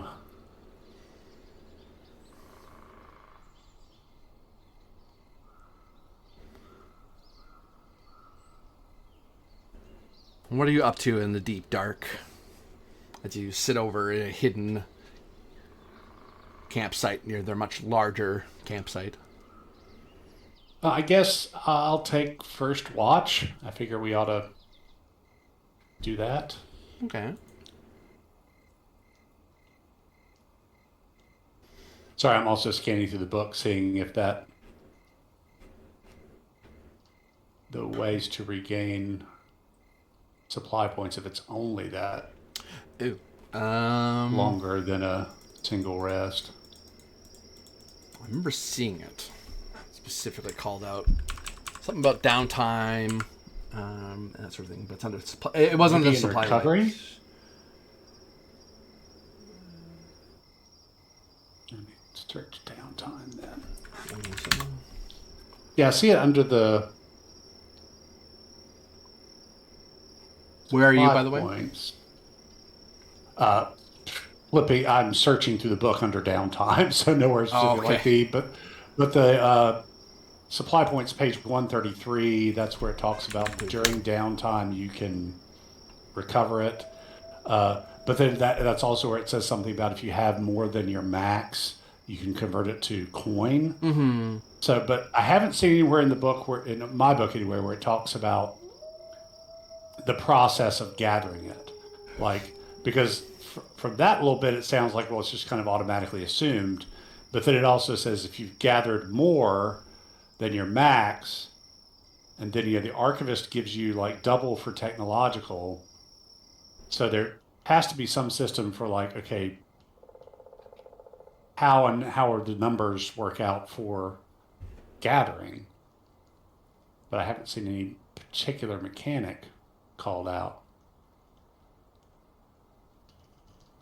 See what I mean? Mm-hmm.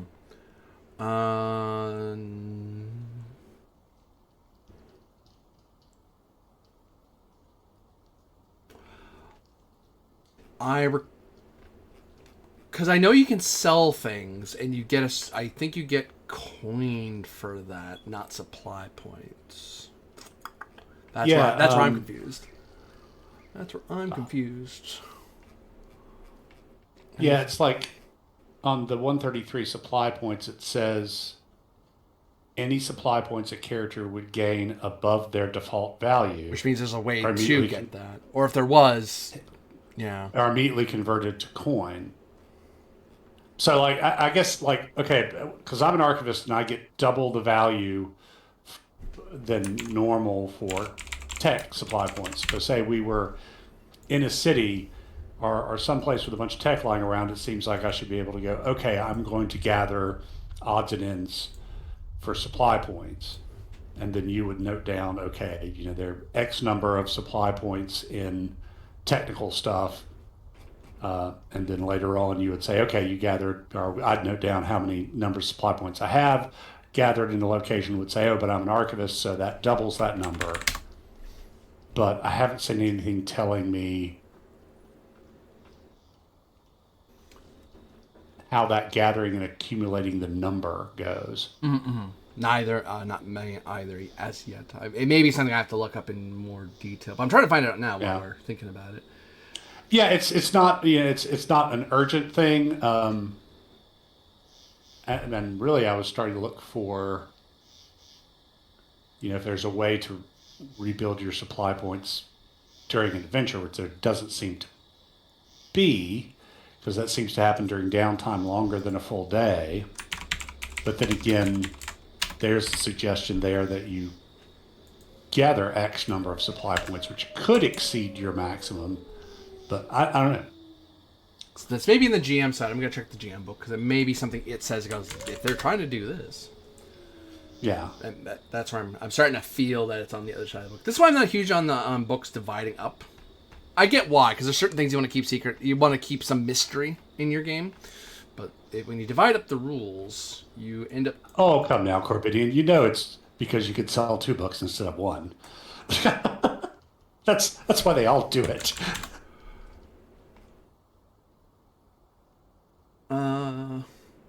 They also used to sell splat books for a lot of money back in the day, too. But then we learned that's not a good idea. I don't know. Star Trek Adventures is still doing it pretty regularly. And Hot Tongue Cthulhu did it.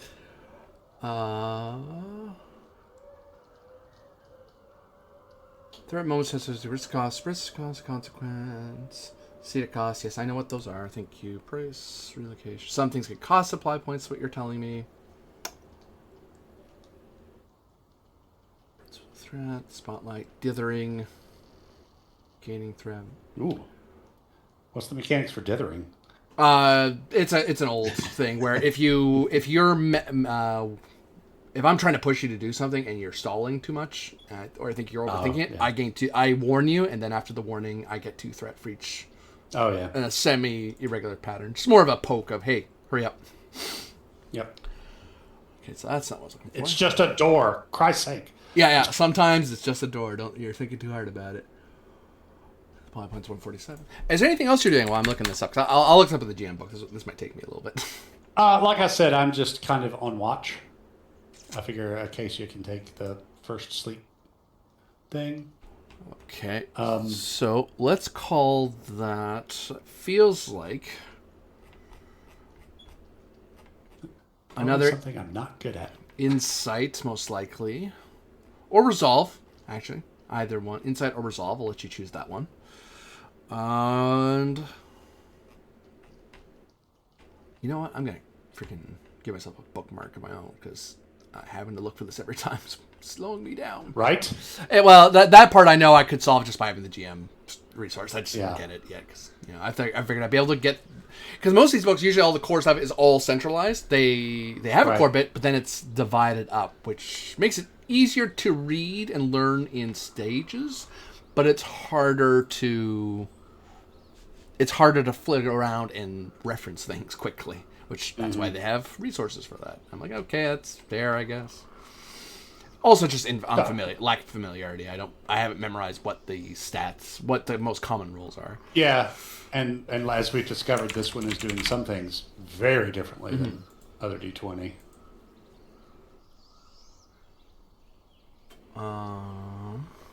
Okay, go away. Boop.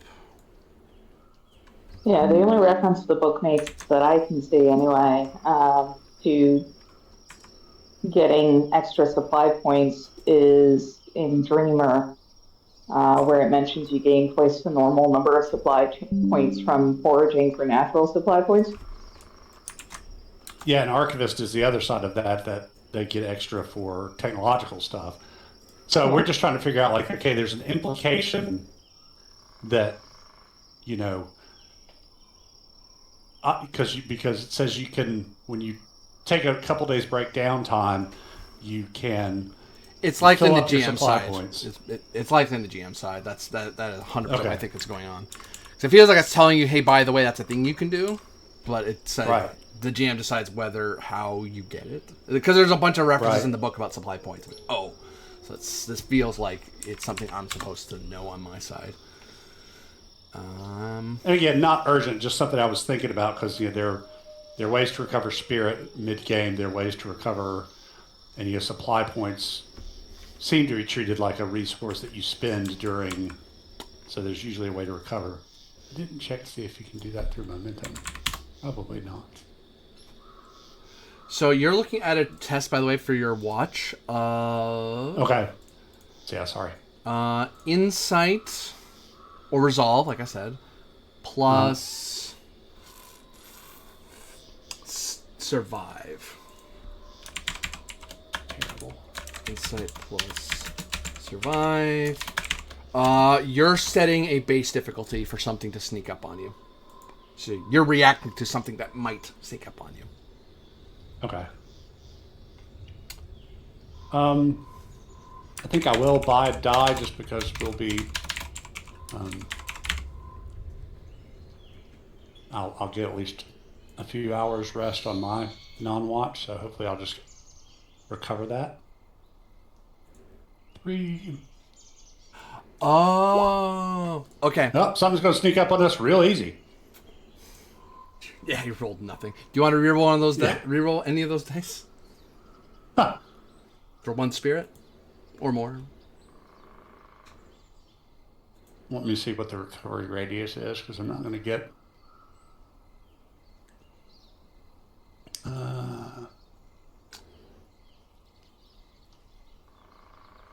That's healing.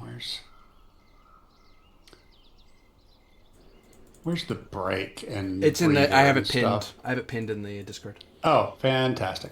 Yep, that way you can see. Great.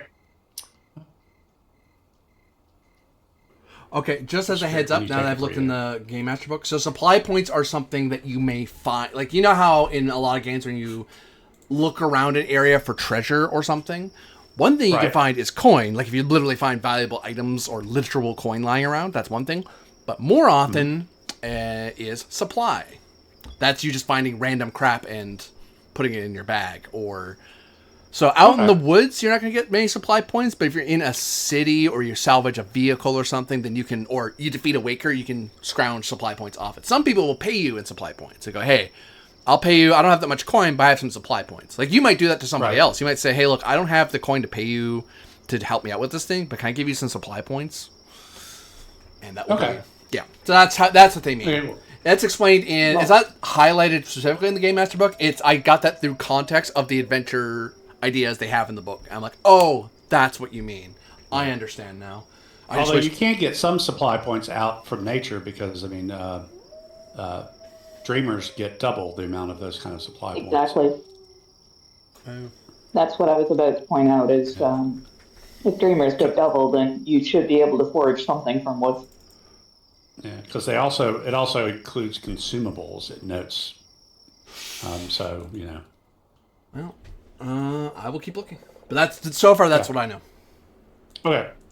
So yes, because even with a very short rest, I'll regain 2 spirit. I'll go ahead and spend spirit to reroll, so at least something or someone might potentially have a little difficulty sneaking up on us. Insight. That was survive. Rolling 1 dice for a reroll. Oh, wait. I'm going to try something. I'm going to hit the reroll button, see if it rerolls all 3 or just gives you a choice. Yeah, it gives you a choice. Okay. Insight. Survive. Oh, okay. I see what their explanation is. Okay. That's how you would. Hey! Yes, so difficulty is 1. Because I'm not Mr. Watchy Watchy, I guess. Just so you're aware, Cassia, while you're away, you did have enough time to take a breather to eat some of your food, at least. So you do have 2 spirit back. Perfect. So other thing you can do, though this would be a test, you can. So I looked into more of the adventures. You can scavenge. I now know because the trick I was having was how much supply to give you, and now I know what the range. You can get like 1 or 2 supply points ish in general. If it's a big thing, then you can get like upwards of 4 or so supply points. And in some people will trade coin for supply. But if you're just scrounging in the wilderness, the baseline is 1 or 2. Like if it's really not a great place to gather, then you get 1. If it's a pretty decent place to gather, it's 2. Same thing if you're in the city, I would guess. Yeah, unless you found like a very impressive place, like you obviously went into a place that's full of stuff, like a warehouse or a factory. Then like, okay, now you're probably going to find a waker, and you're probably going to scrap that, and then find whatever scraps in there. You know, so you can get in cities, you can probably get a lot of supplies because the stuff there is really valuable. And then I think they equate like knowledge fragments and stuff with coin directly. Yeah, so like you could get, you find knowledge fragments worth 2 coin or whatever. Yeah. Yeah. Okay. Cool. Took a bit of interpretation and figuring there, but we got it. Yeah. So when Alright, I yours. worked for food, would that have basically been the equivalent of gathering supply points? I treat it as you establishing a truth that you were finding food for the two of you. Okay. No. You establish truth of we are well fed, or we have food, because you didn't have that And truth while you were established gone- earlier. Yeah. You've And while now you were established. gone, I'd said Sam would take the first watch so you could sleep. So, and Cool. then but people have to roll at least a 1 to sneak up on Sam. So while we're resting and sleeping, does that just refresh my spirit? Well, we'll You know how much see. rest you get. We'll see. Yeah, it depends how much you get. You do get at least a breather. Whether you get a break will depend on what happens, because I rolled pretty gosh darn good. Yeah, you did. You did. Sorry. 1, 2, and 3. That means I gain 2 threat, because the difficulty was only so hard. Boop.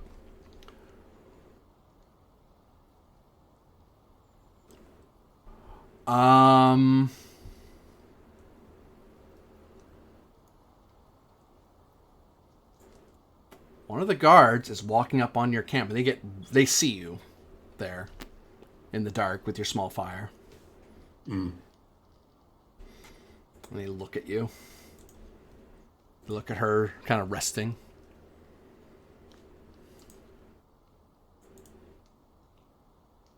Their eyes meet yours. I kind of nod and smile at them. Hello. What are you doing here, traveler? Well, we're investigating the pink mist, and seems to be thickest around the larger mountain range there to the east and south, just beyond Mondo Inigus. So we're kind of headed there. Plus, I'm a tech and an archivist, so might dip into Monofinigus, see what I can find there. Give me resolve and talk. Haha, here we are. They're going to roll first because they're seeing whether or not you're not lying to them, but there's something you're not telling them. They might clue into that. How much do they care? They don't care that much. You look weird, but you're not. There's just 2 We're of you. following you because you know the route. The difficulty. God. Diff 3. Jesus.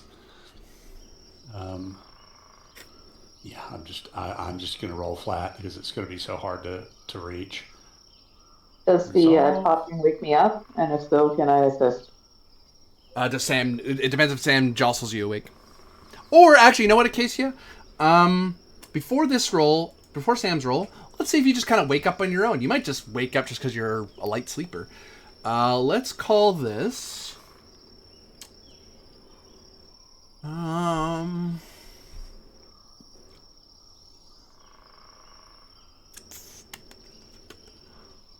divided between quickness or insight, so I'll let you choose. Quickness or insight. With survival. I definitely want quickness. And I'll call this difficulty 2, because you are asleep. And they're not shouting or anything, they're just talking at a normal volume.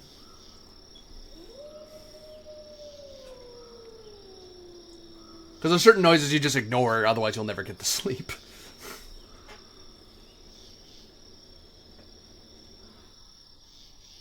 You want to spend spirit to reroll any of that? Nope. Nah. I'll stay asleep. Okay. I'll accept the consequence. Difficulty 3 for you, Sam. Okie dokie. All by your Get back lonesome. over there. Yeah, I mean,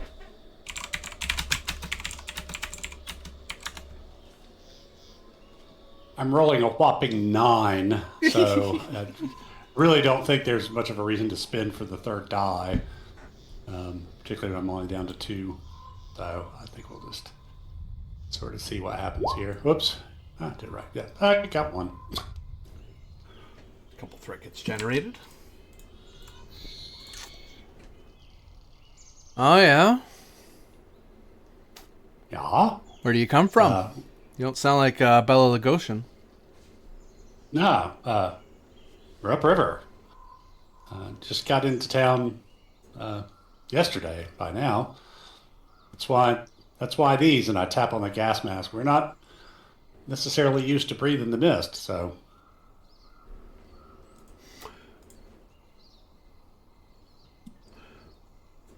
I'm going to spend a couple threat. Sam, I want you to give me insight plus...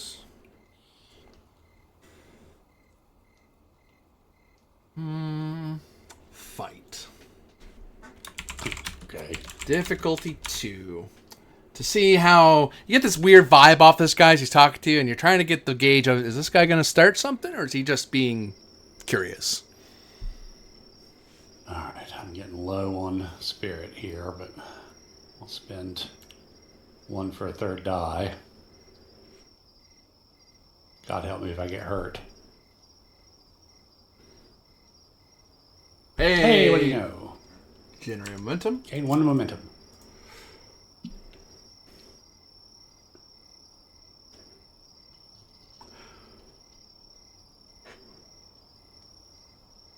Your neck just starts to itch a little bit. Mm-hmm. You take a nice calm breath. And you can see that this guy here has his... He was already kind of leaning on his spear anyway. Like, just as it's a thing to rest on. So, it's like, okay, he's not going to hit me with the spear unless... Like, if he's gonna, he has to get into fighting position. He's not there yet. But he is resting his hand a little too... As he's talking to you, he's kind of leaned his free hand off to his spark thrower. Like he's ready to draw it. Oh my god. I'm not a fighter type.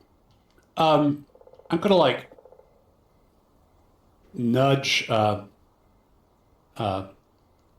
Acacia with my toe while I say, seriously, I'm not looking for a fight, and I don't really care what you guys are doing. We're investigating the mist. That's what we're doing out here. Acacia, you get nudged. You wake up because you're not sleeping that deeply.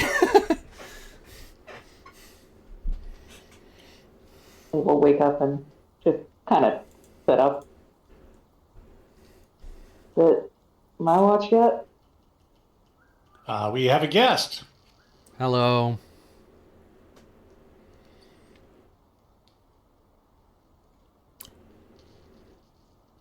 I told him we were investigating the pink mist and that we weren't locals, hence the masks, because we're not used to breathing the mist. You see him thumb the little strap that keeps the gun from his spark thrower from accidentally coming loose. So it's not drawn, but it's a lot easier to draw. Like seeing that Acacia is awake has made them a little more wary.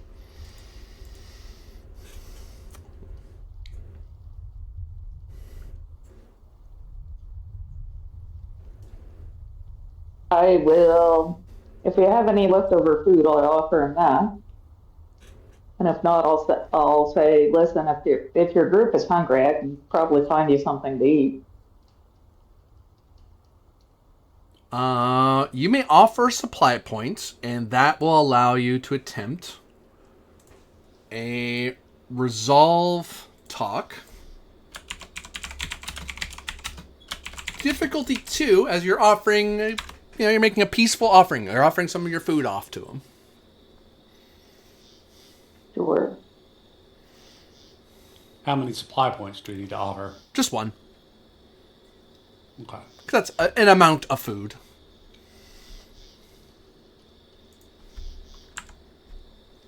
You basically created a truth that made it possible to have to go, hey, could you, if I give you some food, will you go away?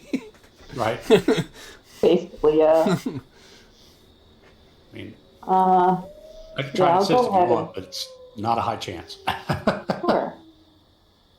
But I'm gonna go ahead and spend one of my spirit points to get an extra die as well. On the button. Let me see if I can add. Don't keep your fingers crossed. So I'll be. Nice. In a moment.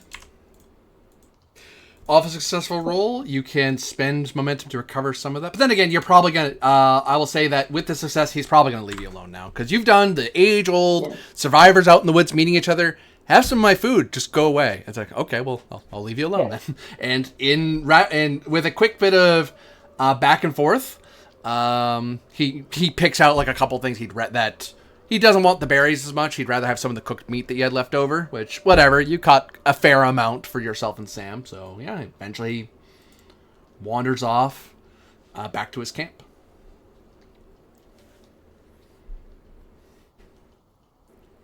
Ooh. Yeah, whatever stealth they had is now gone. They know your camp's out here. They know you're out here, and they know where your camp is.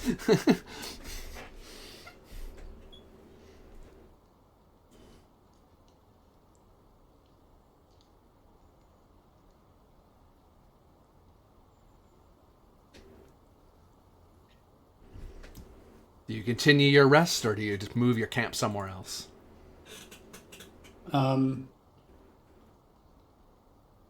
Just a second. No. I don't know. Sorry, I'm adding bookmarks as I'm going through the book. Will this be enough for like a break rest, or like the rest of the night, or a breather, or what? If you get... Something might happen on her shift, but if you're able to get through a shift, at least a break will happen for the two of you. So both of you should be getting 4 spirit here in a second. And I'm not going to spend a momentum to recover a spirit yet. So Yeah, same. 4 spirit regained for the both of you as you're able to rest the rest of the shift, and then it goes to Acacia's shift. Good. Draw 4. But I can only have 4, so let me give one of those back. Or draw 3, rather. I'm going to grab... I can't draw 4. Yeah, you can't go big max. Spending 2 threat. Insight and fight. Difficulty 2 for you, Acacia. To see if you hear anything out there in the dark that may be a threat to you.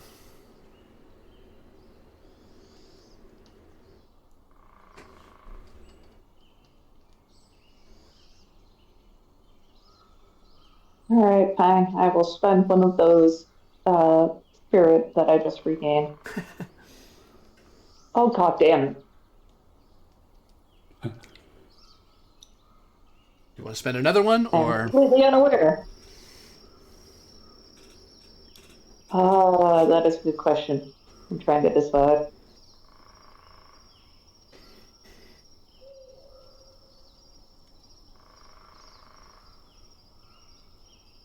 Reroll 2 of them. Yeah, 2 spirit. Hey, getting momentum out of it. Yeah, I'm gonna spend that momentum immediately on the regaining spirit. So you're getting 3. Yeah. So I can't pick those back up, but I can just draw 3 from the deck and take those 3. There we go.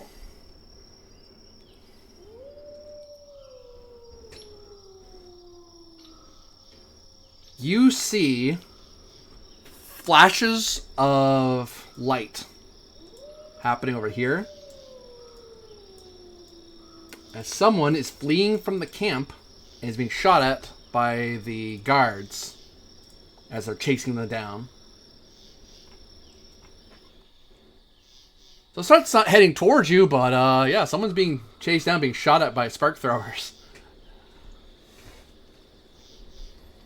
One of those volunteers.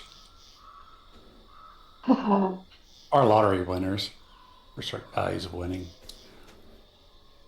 I'm gonna play into me being a maverick here and say we're fighting now.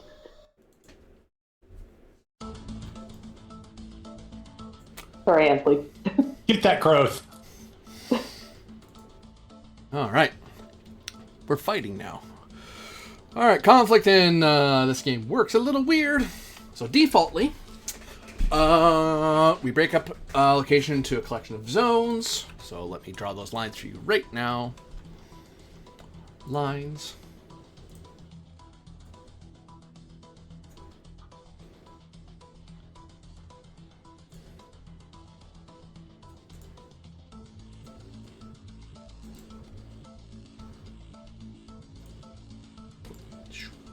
So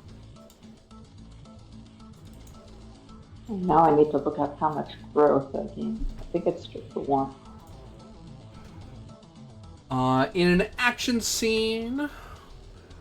Something happens when actions become a thing. I think you can gain spirit when action starts. It just costs stuff. Hold on.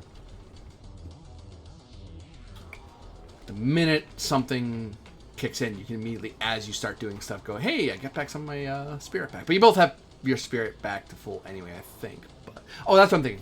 Adrenaline rush. At the start of your action, you may restore up to 3 points of your spirit by adding to threat.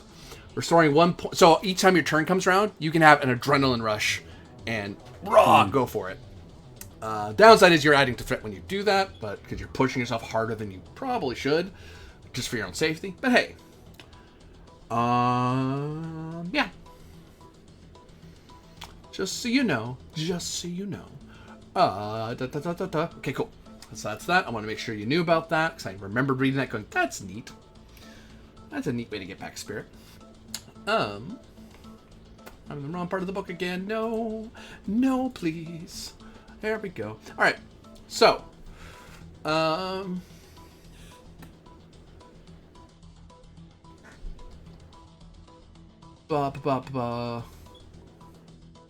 Do you see any conflicts scenes different from most other scenes that there tend to be actions? Yes. That's optional. Break location to a collection of zones. Each zone is a distinct space, room, area, so on. We know this. We played these kind of games before. When you take your turn, you may move up to one zone in any direction before, after, or as part of your action. If you want to move further, you spend a momentum, or by adding +1 to the difficulty of what you're trying to do. If you're crossing an obstacle, then you have to spend a momentum or pass a skill test to get around it. You can melee attack anyone in your zone. You can do range attacks for anyone you can see.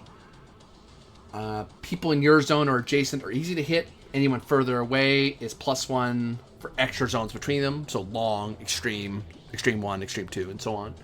Unless you have a weapon that's long range, then it doesn't care. As long as you can see them, you can hit them.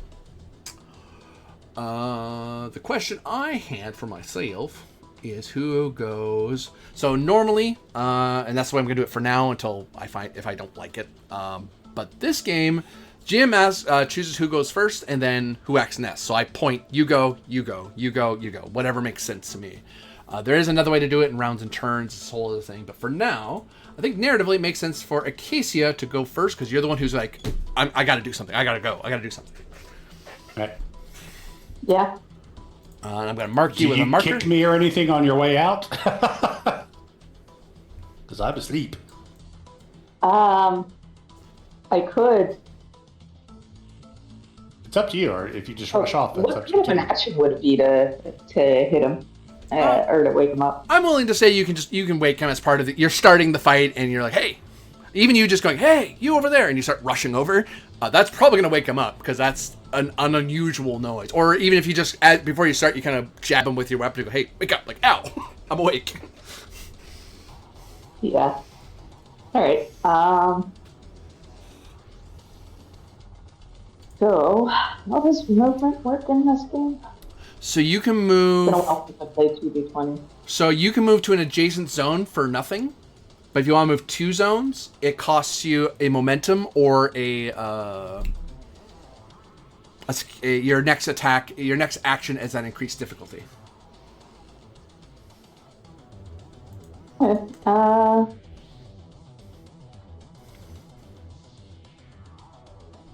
Unless you have a ranged weapon, then you can see them and you can take shots at them from where you are. Yeah, I do have a ranged weapon, so you know what? Rather than getting up, I'm just gonna go ahead and shoot at, say, this guy, because he's chasing down that guy. So, is this a long range weapon? It's both. Yeah, if it has a quality of long range, it would say. It has range. That's the type, and it has quality long range. Yeah, I was about to say it does have long range. Okay, good. That's what I was looking for. So this difficulty is not increased because it is meant as a long-range weapon. The difficulty... it's a difficulty 2. Fight skill. We figured that much game. Thank you. And I can decide otherwise. That's nice. I think this is a test of quickness to fire a bow and arrow. Quickness fight, yeah? I think that seems reasonable. Makes sense. So, I'm good with it. quick plus fight difficulty 2.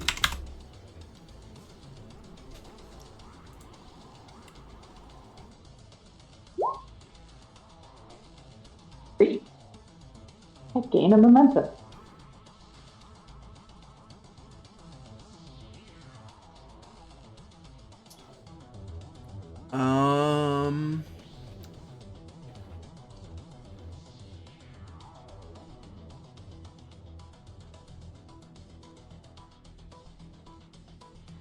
Okay, so counterattack is a thing in this game, but I think that makes this... It doesn't make sense for them to do an opposed, because if it's a counterattack problem, that means you're shooting at each other. Like, you're obviously trying to hit each other. But in this case, they're fighting this person. They're not thinking about you, so you go bang! Or not bang. You fire a shot off, and he doesn't know that he's being shot at until the arrow's already zinging at them. So that generates a momentum, what you did. Okay. We don't worry about counterattack. They suffer an injury. What kind of injury do they suffer based on your weapon?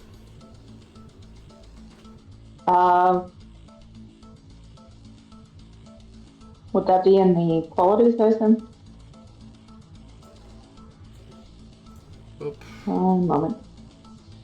Under damage. Impale 1. So it's Impale 1 injury. You defended. Do you have any cool things that help you save yourself from being hit like this? Not really. Okay, so do you just go down? Because you don't have spirit like they do. I think you just go down.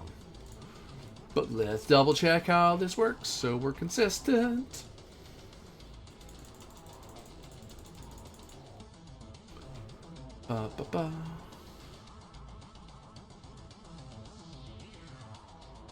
Normal NPCs are defeated after suffering a single injury of any kind. If it's a normal NPC. From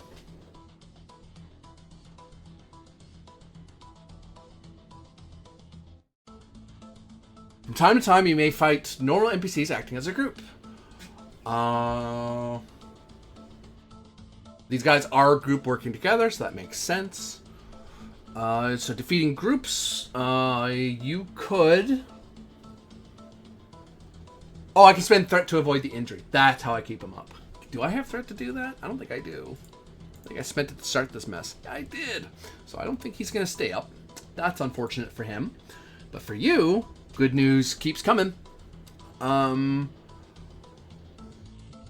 You may spend 2 momentum to hit an extra NPC. We'll do that and hit the other guy beside that guy who's running. So in rapid succession, you draw your bow back and fire off 2 shots. And they both go down, impaled by arrows. Yep. And then I don't know if I can, but if I can find something to take cover behind, I will, like, hide behind a tree or something. Okay, so... I believe you want to do an extra action is a function of momentum. Let's find out, or threat. Let's find out together. Oh,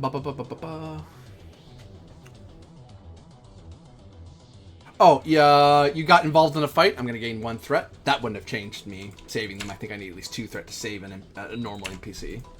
Because a fight started. And you're getting involved. Hooray for me, but that's not what I was looking for, book, but good to know. Not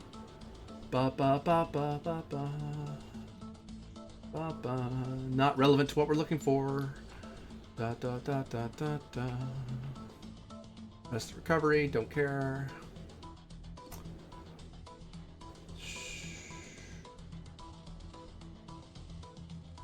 I don't know if you can do multiple actions. That's why I'm checking for. Yeah, I don't think so. It's not in spirit, so you can't do it that way. Ahaha. Common uses for momentum. You may spend 2 momentum to immediately attempt another action before anyone can act or respond. You can only do this once, so you can act extra action, and that's it. It would cost 2 momentum to do something else, so like to hide. I'm gonna hold off because I want to save that momentum's for Sam's use. I think I've already kind of stepped on his toes by getting us into a fight without asking him first. Okay. So the next move will go to the guards. The guards are, as a group, are going to look around to see who. Well, you didn't hide, so they saw that the arrow flung out and hit. There 2 arrows flung out that way, and they already know there's at least one group out here, and that's you guys. They can't move everybody up because they have people under their control, so they have to. They hate to do something about that, but oh wait, these people will move up a little bit away from the people they're guarding. They draw their spark throwers on the ridge up there, and they fire some shots up at you. You may roll oppose, because I imagine you're going to shoot back. If they shoot at you, you're not going to. You know they're coming for you. You can see them. Yeah. So I'm going to call this quick fight. You're opposing. Be aware, as a group, because 2 of the group are attacking you, they will have 3 dice for free before I spend anything. Okay. Quickness fight. Yeah, I will spend 1 of my spirit for an extra die. Just so that, it's relatively even. Do I want 2 extra dice?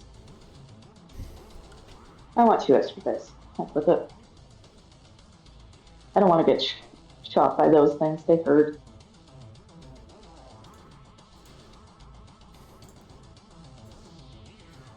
Fight. Click. Net. 4 total dice. Submit. Take that. 3 hits. 3 hits. Yikes.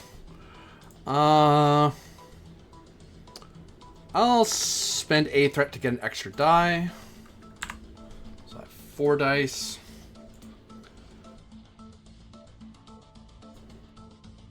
Oh no, guys, that's not good. I do not like what you rolled.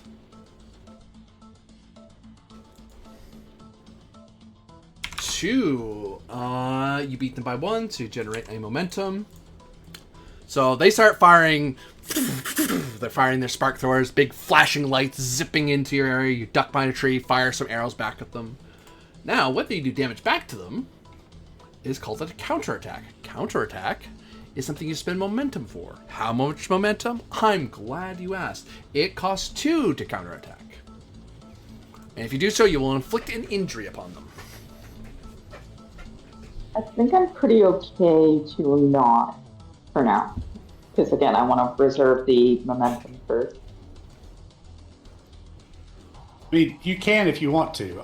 Because Sam is not the fighty type, so his whole thing is he's going to like get 100% behind cover, like behind this big rock over here, and then do something techie to try and deal with them.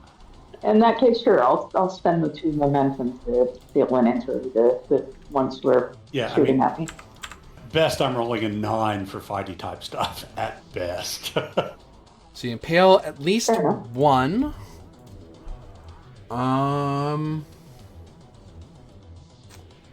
And I forget how much it costs for extra people. I just said it. Is it 1 or 2 to do an extra person in a group? It was 2. It is 2. Yeah. It requires a burst weapon for it to be 1. Okay. Yeah. So as they're firing their little spark throwers, you fire some arrows in their direction, and then one guy you draw a bead on, and he goes down. Turn will go to you, Sam Deepwood. Okay. So yeah, I'm like totally behind a rock or something. And okay. Got 4 equipment points left. This thing I'm wanting to do is not on a chart, of course, so I will have to ask you to give me some info. Sure. Okay. Idea A. I want to cobble together basically a hollow projector to have a giant mech like loom out of the dark and advance on these guys. The whole bit of be hopefully trying to scare them off. But no idea how much supply points I need to spend is dependent on the tech level, and there's nothing like it on the standard equipment list. I'll look at the chart because I have a pretty good idea because I can look at it via supply points. That gives me a baseline to work from because you're doing a Hall projector that's pretty advanced. Does a lot That's of my cool first idea. stuff. There it is.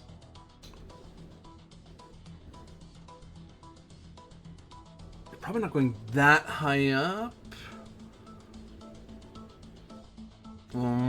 This feels like tech level 4. Okay. Given what you're describing. So supply point wise.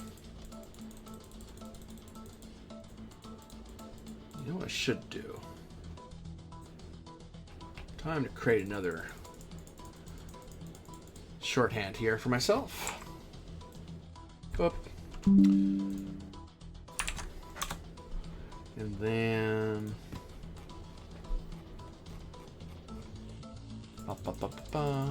trying to find supply points.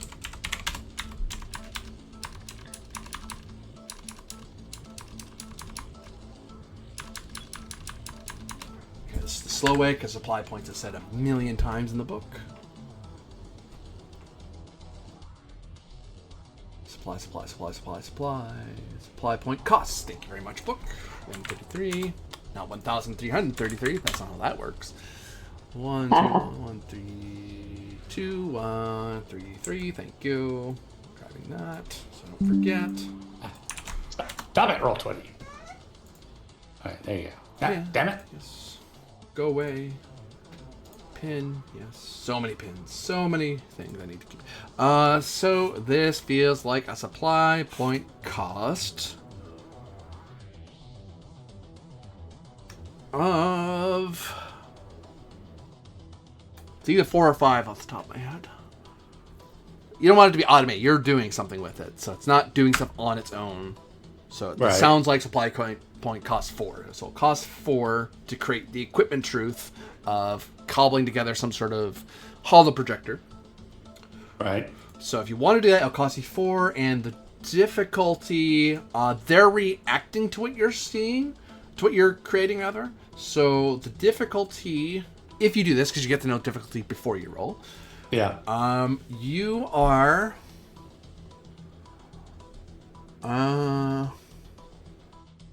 doing... Resolve... Operate. Normally it'd be like talk if you were trying to scare them. You're not. You're making the tech scare people. So you're doing resolve... Operate. which is an interesting combination. No book, don't go away. I need you still. So they have to roll resolve operation to understand, or in their case, insight operate, but they're NPCs, so it doesn't really matter, generally. Unless it's like a high-level NPC, it doesn't matter.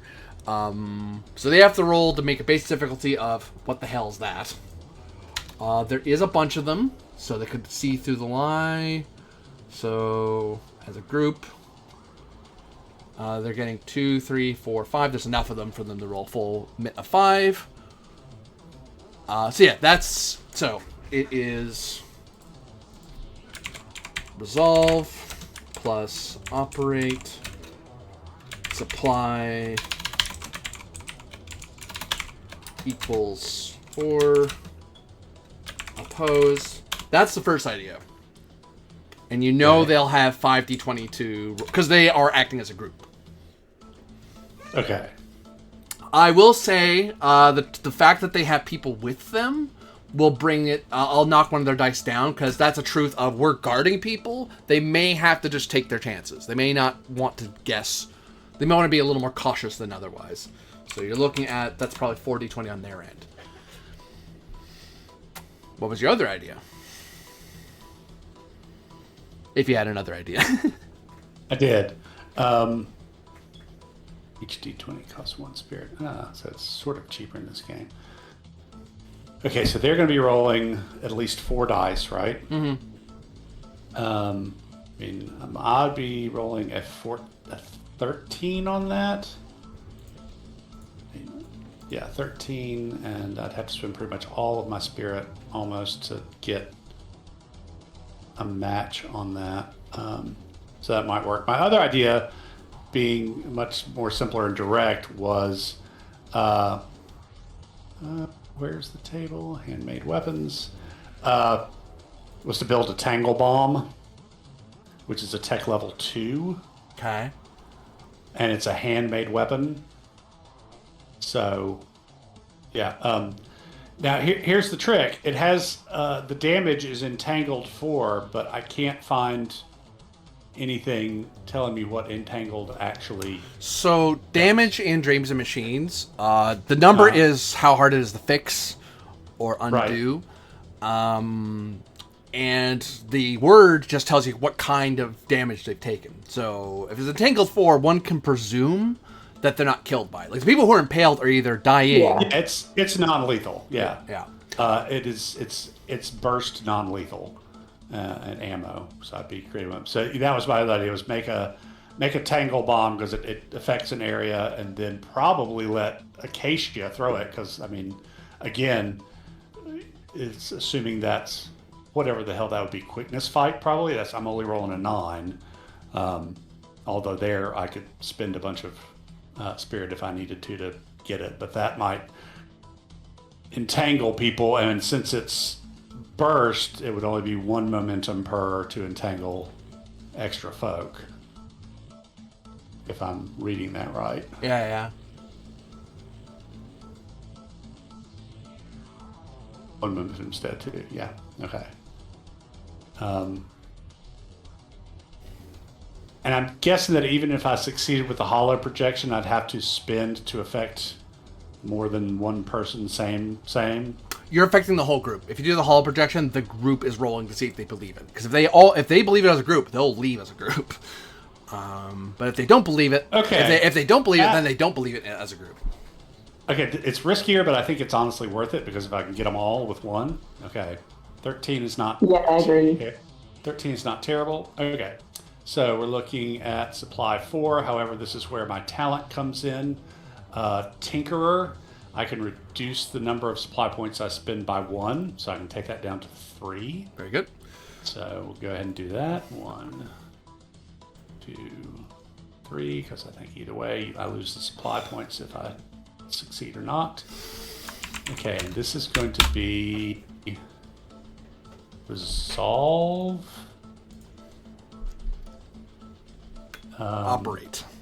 Difficulty 6. I rolled amazing. Oh, fuck me, dude. Just real bad luck on your side. They just rolled really well. Okie dokie. number of dice. So I believe, unlike when you're spending momentum that was spirit, it's 1-to-1 for a die. I believe that's correct. Up to 3, each costs 1 spirit. So, yeah, okay, let's go big or go home. 2, 3. For a full minute. Oh. At least operate is my highest, so I have a better chance of a crit. But, all right. Shooting my shot. Oh, so bad. 3 with a complication. Oof. You're short. Okay. Is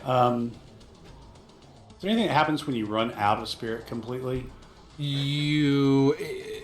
It's harder for you to avoid injuries because you need spirits how you avoid injuries, I believe. Yeah.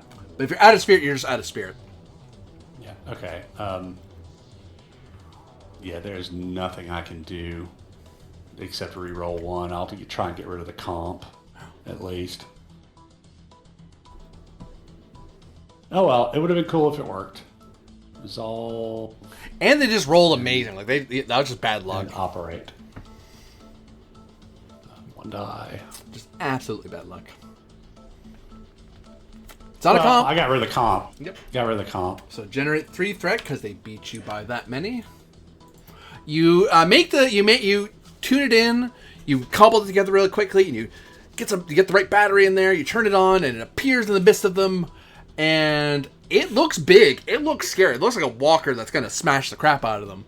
The problem is you couldn't get the color filter in properly, so you end up with this weird flickering blue, purple, white mix, and yeah, that's the default projection colors, not the one you wanted. I meant the filter. You were missing a part that you didn't think you were missing until after you hit the button, because you don't have time to test.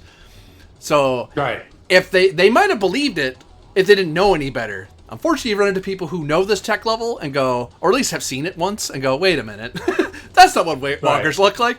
Hey, and they point in your direction because now they realize where it's being casted from. It's like, well, you tried. Yeah. Yeah. Sorry, Acacia. It was my best shot to do something big there because I'm. No worries. Go big or go home, as they say. Yeah. And I'm a maverick, so. Yeah, and hey, that could if that hit, that would have been amazing. You would have scared because it is not unreasonable for people to be scared of, oh God, Walker, I'm not going to ask questions, I'm running. Right. That's exactly what I was hoping for, but yeah, that amazing roll just killed me. It's like, darn it, if you were less technically savvy, you might have panicked anyway, even though it goofed. It's like, Yeah, but you're right. I mean, that was just, I rolled poorly and you rolled superbly, and that's just that. Oh, that's what I was looking for. I remember now. Oh, it's in this book, isn't it? It's in this book, isn't it? Because I could do something with my things, but I'm not sure I have enough to do what I want. I think I might have enough. There's only 2 of you. But I have to make sure that's how it works in this game.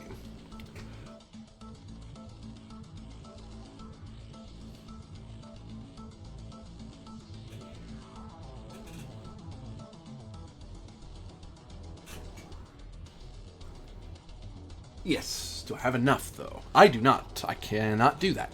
So, the people who are in chains, they're going to attempt, in the panic of the fight, they're going to try to retreat. This one retreats for free because there's no one to stop them. They retreat to the zone, but they're not going to leave without their friends, so their friends have to roll opposed versus their guards. The guards roll... they're defending against the attempt to run away, so they roll 5 dice. 1, 2, 3, 4. Get 4. There are 3 other people trying to run away, so it's 2, 3, 4. They get to roll 4 dice. They're not amazing because they're not fighters, but that may not matter. They're not those.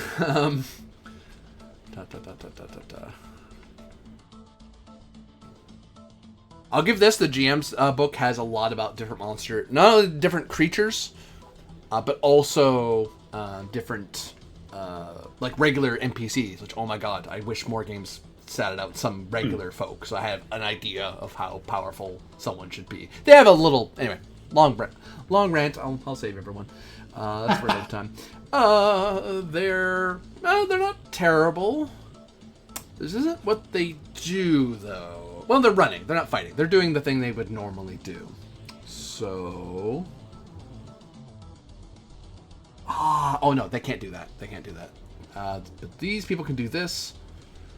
Okay. So I roll 4. Oh, even with their better... They have pretty good dice for this. Unfortunately, I think that's not enough. 1 and 2. So they only got 2 hits, which unfortunately generates 2 threat. As they are trying to flee, and they're getting in. There's this big kerfuffle going on down there as they try to back off, but the guards kind of stay with them and corral them not to run away. At least we're not dealing with 5 people at once. So this resets to a new turn. I'm going to say that Sam's thing did not take a ton of time, so I'll have Sam go next. Okay. Let's go back to idea number 1.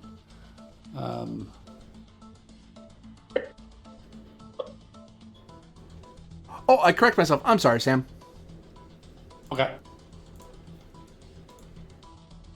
I spend 4 threat. 2, 3, 4, because I have enough to do this.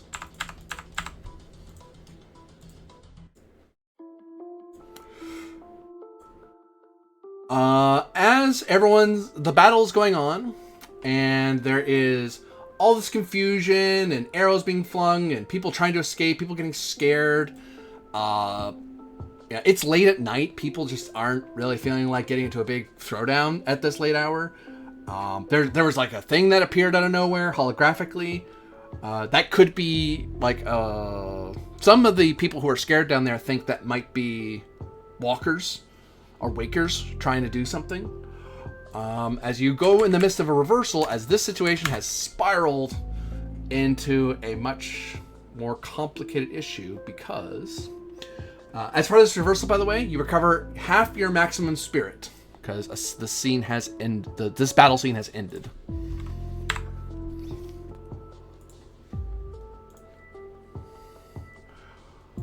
So all this battle and noise and commotion has attracted a machine. Wait. Oh no. And this has become a whole new problem for everybody, because that takes precedent over whatever the hell you two are doing. Whatever the two groups are doing, I should say.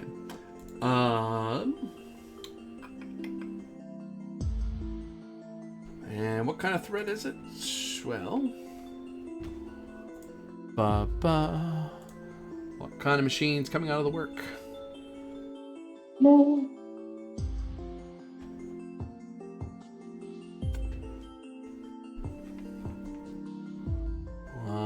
It's not one of these. It's not one of these.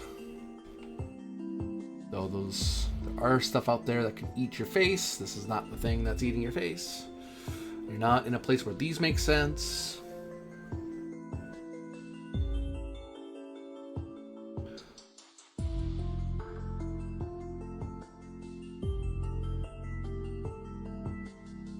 Okay.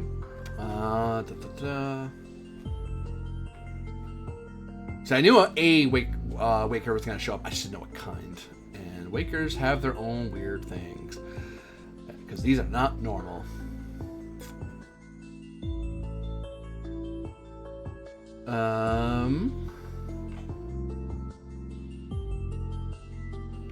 Yeah, we'll say a medium-sized Waker comes crunching out of the woods over the hills, and everyone hears this kerthunk Kerthunk, kerthunk, and everybody kind of turns toward the thunking noise because everyone knows what that sounds like. This big and slow thing crunching into view. This thing is about 4 times the height of a person, moving on 3 legs. That's as it's crunching its way through the trees and knocking trees over. You can see it glinting in the moonlight with armor plating.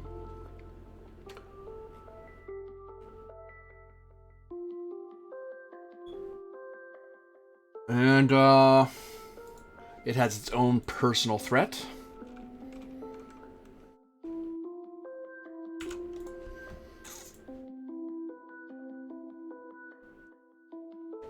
And oh, ha! I have to roll what kind of weapon it has, because who knows? I was like, what does this thing hit you with? Oh, it depends, because Wakers are not consistent. This one seems to be armed with. You see a glowing bright blue light flare into being in the middle of its chest, and the cannon kind of extends out. As you notice, this thing seems to have a plasma blast cannon. Okay. I would really like to go next if I could. The first to go will be the chained up people. Yeah, fair enough. As they are unopposed by their guards, and they all run off this way. Turn. Who has the higher fight between Sam and Acacia? Acacia, I'm almost certain. I have 1. Acacia, I'll have you act first, as you're the first between the two of you to go, oh crap, I gotta do something.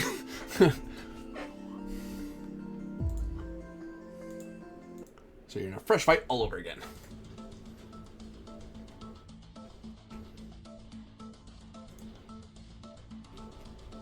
Quick BRB. Well, guess what? I guess it's gonna be you, Sam. Mm-hmm. Cool. I'm gonna take out my stylus and draw a glyph. What glyph you drawing? Discharge. Quickness study with a difficulty equal to the complexity of the glyph. Discharge is complexity 1. Basically, it safely, and it does say safely, discharges its powered tools and weapons, so they can't be used again until they're recharged. Okay.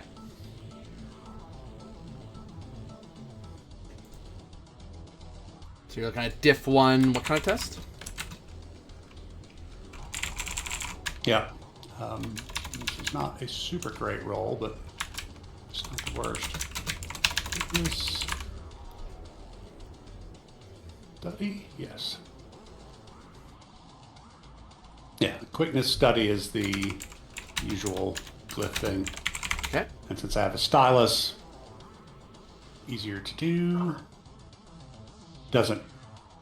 It doesn't do anything different mechanically. It just means that I'm not trying to do it with, a stick in the sand or something. Mm-hmm. I have the right tool. Let's see. Yeah, and I will spend a spirit for a 3rd die.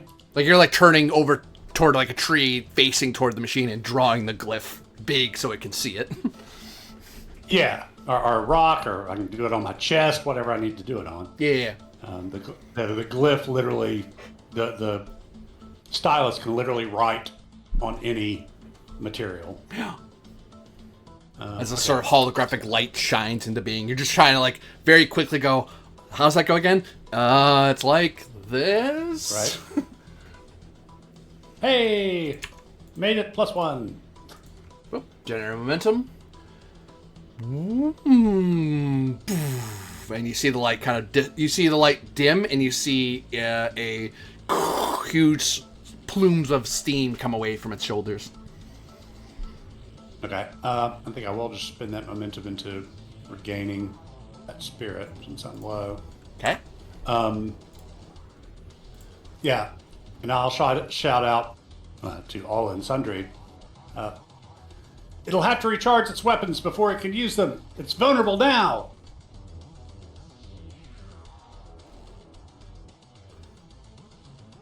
Yeah.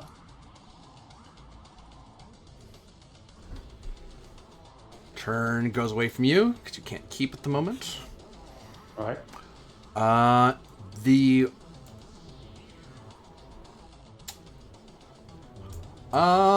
It will go to the guards on the ground who go, hurry, fast! Barrage! And they move out into a formation, aim their weapons up at the Waker. Fire! Fire, fire! And you see this huge volley of sparks go fleeing from their pistols. Which thankfully is not that hard because it's pretty big. It's hard to miss. So the difficulty is not 2, it's actually 1. How are you in melee, Acacia? Not great. What are you rolling? I mean, I don't even... I don't even have a melee weapon is more the issue. Well, that's the thing. See, I have a melee weapon that's also a breaker. So, I mean, it could... Okay, I have might 9, so I'm rolling versus 9. I mean, my melee is 8. So, I mean, you're one better. I am one better, and I have fight 2, so my 2 success range is doubled relative to yours. Oh, yeah. Yes, I'm rolling an 8 total, might and fight. So, yeah, I would, if I were you, I mean, you can grab my thermal staff. Your side gains. Well, You're going to want to hold because someone else is taking action at the moment. They unleash their barrage. And they got 1, 2, 3, 4, 5 versus diff 1. They generate 4 momentum because for now, no matter what your differences are, they're not thralls, you're not thralls. You're firing the same direct. Wakers take precedence. This is how people die if you ignore Wakers. They're shocked 3 damage. Unfortunately, that isn't enough to hurt this thing because it's armored. Can we fix that? Can we do more damage? I don't think I can, but I'll find out together. For more about injuries, defeat, do this. Avoid danger, confront problem, define truth. Injury, avoid injury, defeat. Healing, recovery, death. That's not what we're doing. I don't... Okay, unless it's something momentum can do, I don't think they can do more damage.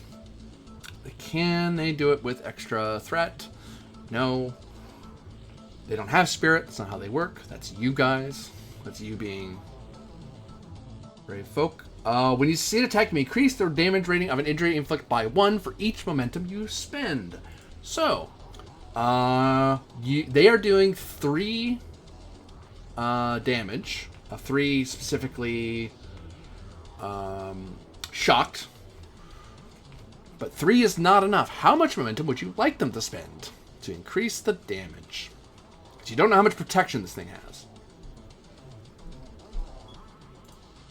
how much do we have right now? 4.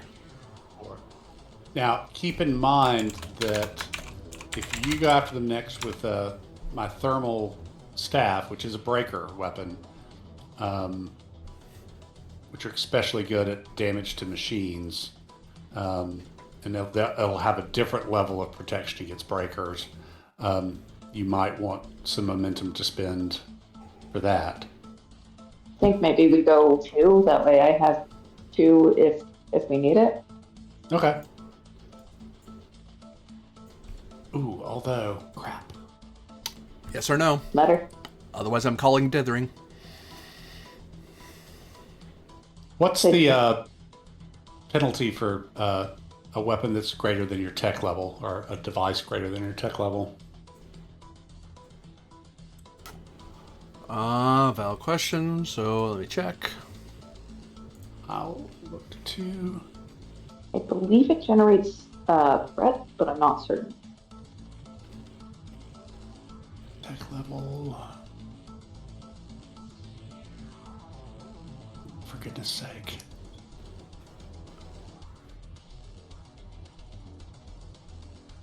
Doop. Tech level. Okay, it's compared to the tech level of the character to determine if they can use it effectively. But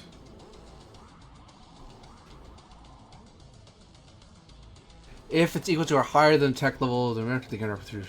If it's lower than tech level, they cannot use the effect effectively with base. The difficulty of any skill test is increased by 1, and each time they use the item, they add to threat. Number of points equal to the difference between the tech level and their own. So, difficulty is increased by 1 by whatever you're doing, and threat is generated based on the gap. That's how that works. okay, because it's a tech level 4 item. So I'd be generating 2 threat anytime I use it. Yeah, and it would you would have an extra point of 1. difficulty. Yeah.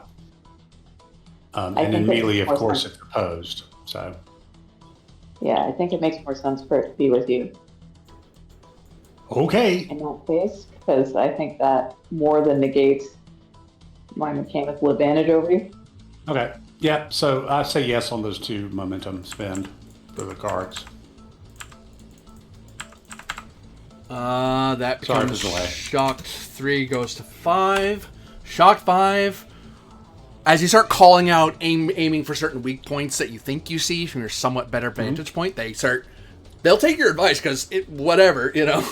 And also at a glance, you look like, especially with that trick you pulled, you look like an archivist and you sound like an archivist. So yeah, we're gonna take your advice on this. And unfortunately, that is not enough to do any damage. The protection is too thick. Okay. This is big and lumbering, so you know what? In case you get to go. Cool. I will. Since we don't want me generating threat, I'll just shoot at it with my bow. I really should have bought the extra.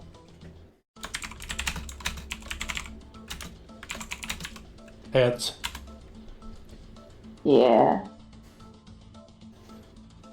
Quick fight, diff 1. It would be counter shooting, but it discharged its cannon, so it can't shoot back. It's just there. Still I'll spend a stealthy. spirit for 1 extra die.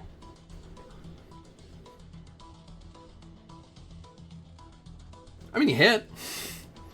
Yeah. You gonna spend to reroll any dice, or you leaving it?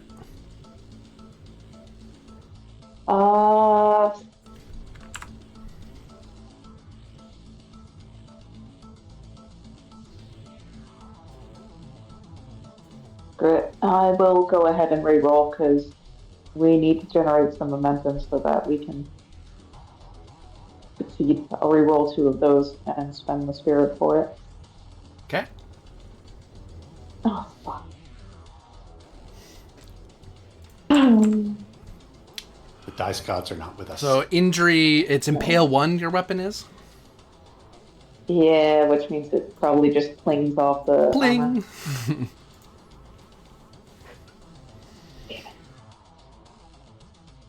Next turn, I'm probably going to want to spend momentum to increase my spirit again. Okay. You could right now, because you succeeded. How much momentum does that cost? 1 gives you 3. Alright, sure, let's do it. Okay. Sorry. Very good. Turn goes to Big McLarge Huge. The Waker. I keep wanting to call them walkers. They do walk, but they don't all walk, so it's important. It will, as its turn, it continues blowing off the steam, And its whole turn is recharging back up. Right. Um, Discharge won't work again this scene. And then it spend 1 threat, and it goes again. It charges up its cannon. Shoot back! Shoot back! As they can tell the thing's aiming its cannon at the big group of them with shockers, and yeah, it becomes an opposed roll. Bang, ba, bang, bang. Or zap, zap, zap, better way to put it. 1, 2, 3, 4. 4.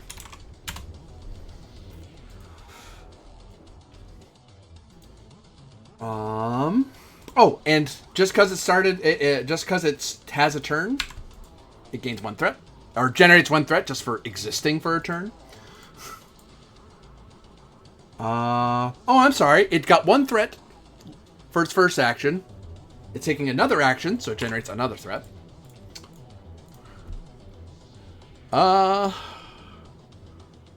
There's a lot of these things, so I'll spend those 2 regular threat to buy extra dice.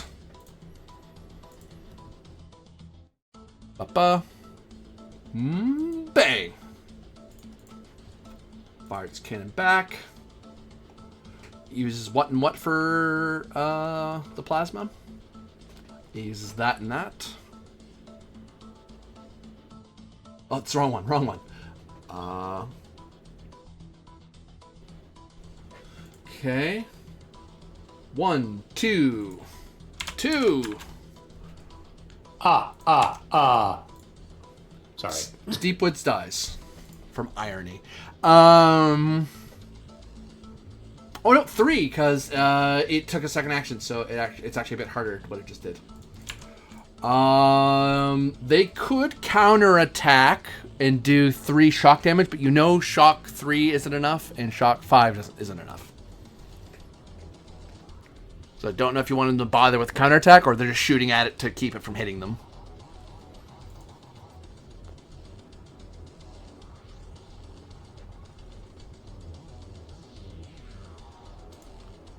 Turn goes. That was its go. I think I would. Oh, they ought to leg it, honestly. Well, that's a different problem. That requires you to convince them to run away. Fair enough. So it I goes. Have a cunning. Sorry. The turn that round ended pretty much. Yeah, it'll go to. Well, you were saying something there, Sam. So what are you trying to do? You're gonna try to talk these guys into running for it? I have a cunning plan. Actually, I'll throw it out there that these people definitely run away, and then it goes to you. Okay. Yeah. Okay. I have a cunning plan. Let's say this. I'm gonna need. What is the follow-up? 2 momentum. Okay. Do we have 2? Yes. Okay. Okay.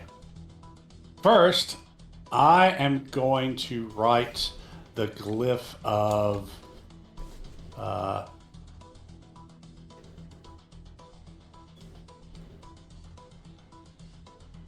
So let me double check something under glyphs. Marked object. Gene policies of today. Destruction, possibility, hostile action made. Okay, I'm going to write the glyph of ignore on Acacia's chest. It's a complexity 1, so that's quickness study. Don't really have a lot I need. That's spirit. Okay, well, yeah, I can. Okay, actually, yeah, I will spend. Got 2 spirit. I'll spend 1 for a 3rd dodge just to be sure I get it. Also, you could spend threat to adrenaline rush. No, I like that you don't have threat right now. Okay. I'll let you know. Study. And it's diff 1, so. Yeah. 3. Well, you hit it. 1 with a complication. Okay. Is this a game where you get to choose, or is this a game where it just happens? That's worth noting. Yeah. guess that would be core rules somewhere. Because you re-rolled every other complication you guys got so far, so I was like, oh, that's the first time you can't get rid of it.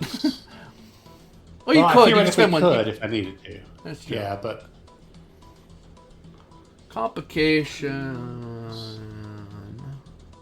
If you don't wish to suffer complication, or I just don't want to inflict it at this point, it can be bought off by adding 2 points to the threat pool. So yeah, it is either you suffer a complication or you give me 2 threat. Unless I didn't have a complication to give, then I'm like, 2. I'll just do 2 threat. okay, take the 2 threat because I don't need a complication like my pen running out of ink, although I don't think it does, but you know what I mean. The battery running dry, that sort of thing. Right. So then I'm going to spend 2 momentum to take another action, and I'm going to scribe the ignore glyph on my chest. Diff increases by 1, so you're diff 2. Okay, and I'll spend that my last spirit to roll 3 dice. Quickness. Note to self, quickness needs to be increased. Study. Rolling 3 dice. Come on. Fuck. Yeah. So it'll ignore you, but not me. Yeah, you find it awkward to draw on yourself, and when you draw it, you're like, and then, no, you drew a very different glyph, and you very quickly erase it as it's a glyph you don't want it to do. Okay. Like, it should ignore you now. As this big glowing symbol on your chest. Oh well. You're my supportive bond, so I don't think that actually does anything mechanically, but I helped. There is a mechanic attached to the bond. There's a reason you care about it. Forget what it is. Yeah, but it's not that. It has to do with giving them a spirit back. Cassia, you go. And I do, of course, say it should ignore you now until you do something to it. Okay, so it should make sure that it ignores. Sorry, you're roboting? What?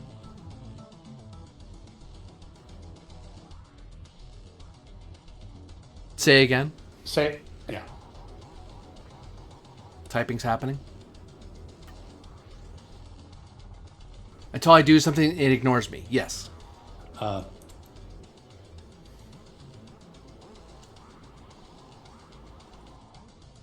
something against it. You can walk around and be fine, but as long as until you start doing something that interferes with it, then it.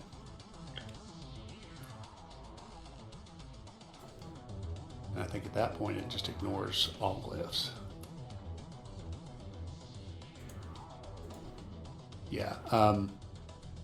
Any hostile action, the machine will ignore all glyphs in the current scene, which it's just the one, so.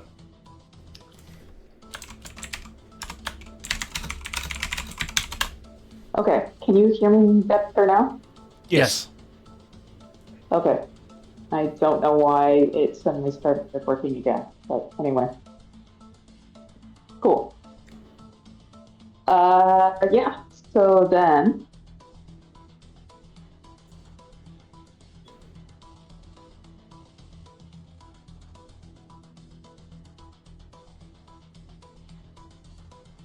What?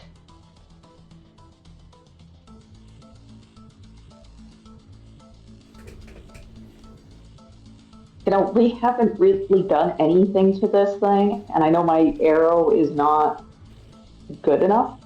Right. I'm gonna check something quickly. While you're checking, I'm probably gonna move it to them instead of you. If you have to look something up. Yeah, sorry. Just for speed's sake. So these people. We can always let it. The people you were trying to save got away. These people will open fire on the Waker. The Waker is going to try to counterattack, so it rolls in its own defense.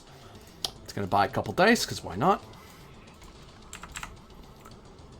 It rolls... Ooh, it rolled pretty gosh darn good, I think. What's your thing? I believe it's quick fight. It is quick fight. That matters. Yep. 1, 2, 3, 4, 5. Uh-oh. Well, thankfully they're a group, so they're firing all together. Zap, zap, zap.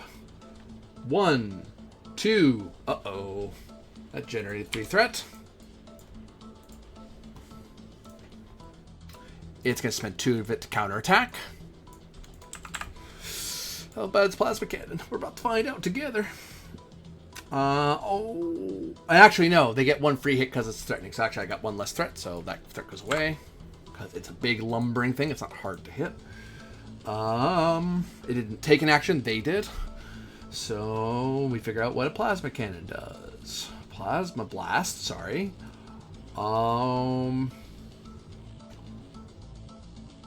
Plasma burn. It does plasma burn 5. It's breaker. Sweet baby Jesus. No kidding. It's powered. That's why discharging it was important. That would have sucked if it had a machine gun. It's like, well, that's not powered. Get wrecked. No, I think that's still powered anyway. But anyway. Blam. It just terribly plasma burns one of them as he goes down, screaming from the hit. That was their turn. Back to Acacia. Okay. So yeah, I don't want to do what I was thinking of. So instead, I'm just gonna try to sneak and,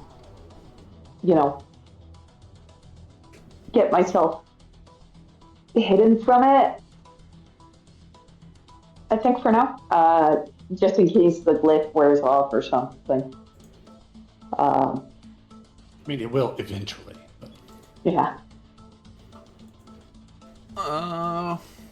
So you are rolling, I would say, quick plus... Click.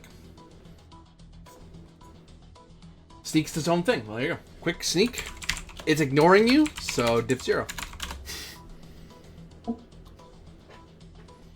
Because I imagine you're not worried about sneaking away from these people. You're trying to sneak away from it. Yes. Yeah. Before momentum. Journey 4. Boop. You got your max of 6. You are now hidden. Yeah. And that is it for me, because I want Sam and our allies to have a chance to go next. The Waker turn. Let's go look around. You're not doing anything up there to it, really. You're drawing glyphs, which whatever. That's not Right. That's not really threatening. These things shooting at him is though. So time to shoot at these people. So they roll to defend themselves. So 1, 2, 3, 4, 5. They can still roll 5 dice. Oh shoot!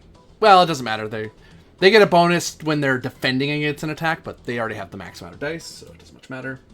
Oh no, that's 0. Ooh. So it just shoots. Blam. 1, 2, 3. Well,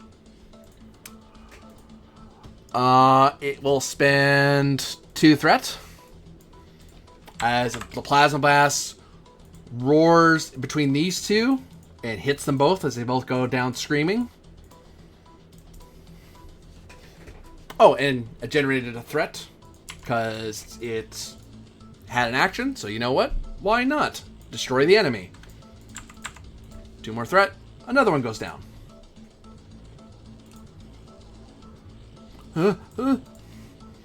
A new round comes up. I will ask the two of you if you're gonna stick around for this fight, because it's looking like this guy probably might try to scamper from the Waker, because he has lost all his unit. He's by himself. You guys haven't attacked it. The most you two have done is shoot an arrow at it and draw some glyphs. He's not too confident he's gonna be able to hurt this thing right now. Yeah, I say we leg it. I also say we like it. Okay, which we'll say the first one said Leggett. I'll say Sam. You can try to run away. Okay. First, I'm going to try and draw the ignore glyph on me again. Oh, that's true. If you draw the ignore glyph on yourself, and Acacia still has hers, you two can just run off. Right. Yeah. So that's again, quickness and oops, I have to submit for quickness and study. And this is just back down to difficulty 1. I do not have a spirit to spend, so there's that. You can give threat and get some and have an adrenaline rush. What's the amount you get for? Yeah, no, it's 3 threat. How many do I get? It's an amount. Hold on, I have to look. Probably in conflict.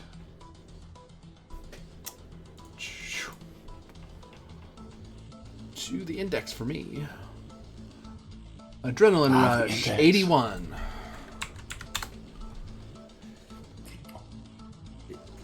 Under threat, okay. Is it? Oh, there it is. Restoring 1 point of spirit is 1 threat, 2 is 3, 3 is 6. Okay, so it works just like momentum does something similar. Or spirit one does. So yeah, I'll just give you 1 for 1 and then immediately spend that 1 to get a 3rd die. Okay. Just to cover. Okay. Generate 2 3. momentum. Boop. You draw the ignore glyph on yourself. Yeah, and then I just sort of move away. I leave this zone. Casey, do you flee as well? Yes. In a heartbeat. You can't have more than 6 momentum, so that just resolves. Very disappointing. I could have gotten a lot of supply points from that mech. As you flee away, you hear no, and the huge plume of plasma fire goes off, and you see part of the and you see the forest starts catching fire from the plasma burns.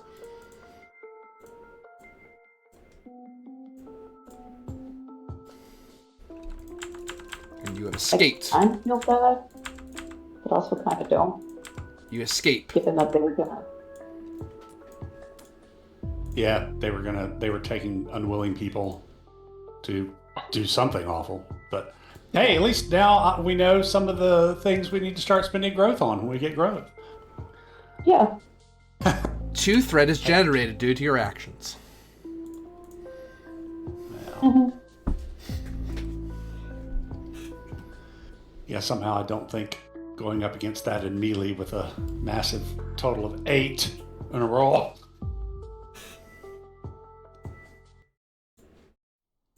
You're in the woods at night. A new scene has begun. 1 momentum goes away. What do you do?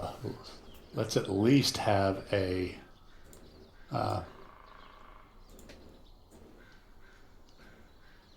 breather or a break. Yeah. So you'll try to get some sleep? Yeah. Whoops, I need it. That's why I opened that, darn it. You'll get some bed rest. You both gain 6 spirit. Yeah. Back up to my max of 4 anyway.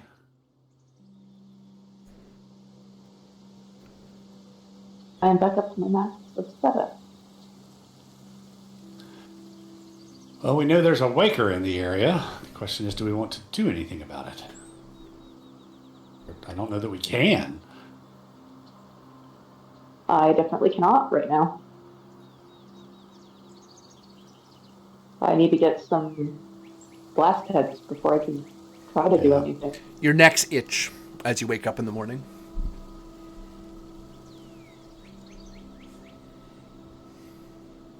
Turn around.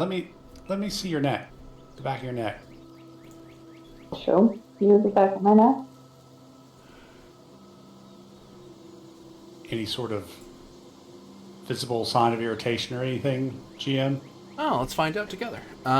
This sounds like...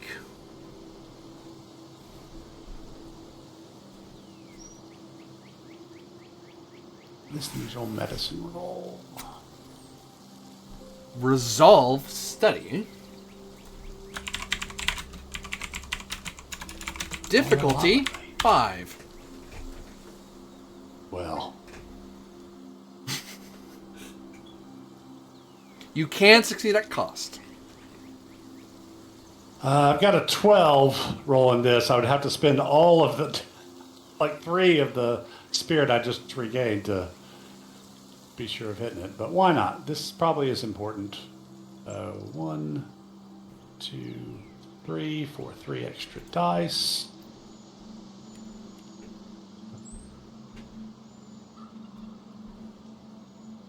Resolve study, you say? Yeah. I even put it in the roll 20, so I don't forget. Oh, thank you.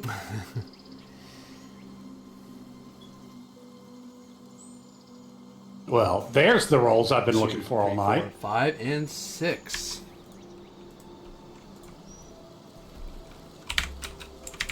Yeah, 6 with 5 float. 1, 2, 3, 4, 5, 6. Beat by 1. Oh, right. Duh. I wasn't sure what you were talking about. I wasn't either, apparently.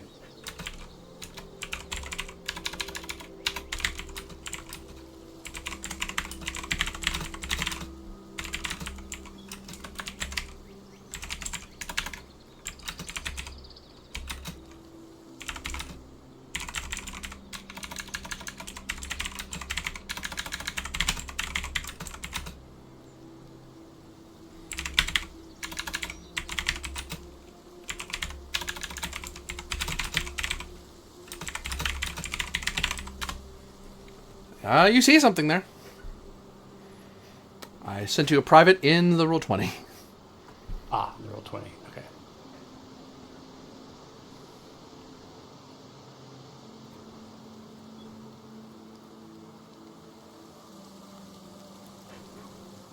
Huh. Can I collect it? You try to? Yes. Acacia, it feels like Sam is grabbing like the bone of the top of your spine and yanking. Ow! What are you doing? Oh, sorry. I didn't realize it was attached. There's a... Like, it looks like What a was bead... that? A bead of mercury resting on the back of your neck. Acacia, you owe me a roll. What kind of roll? Resolve plus... Oh, God, I don't know. I know it's resolve. That's the easy half. The second half that gets me every time.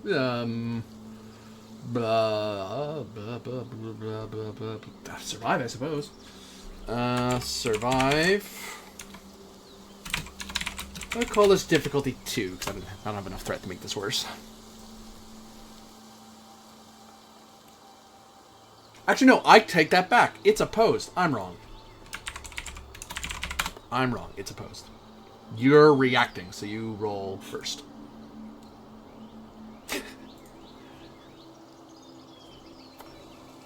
Do.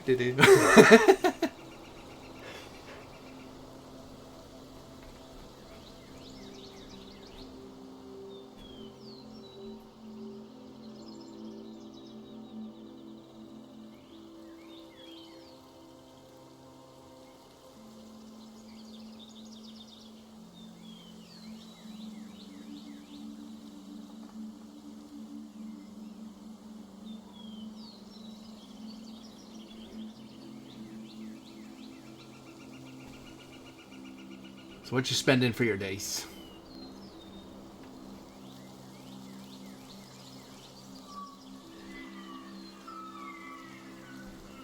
If anything.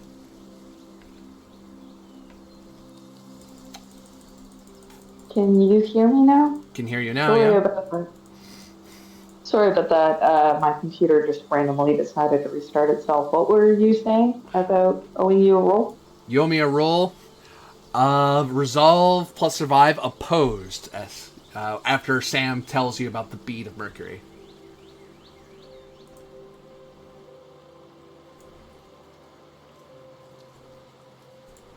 My spirit is full. I will go ahead and 2 spirit for extra dice.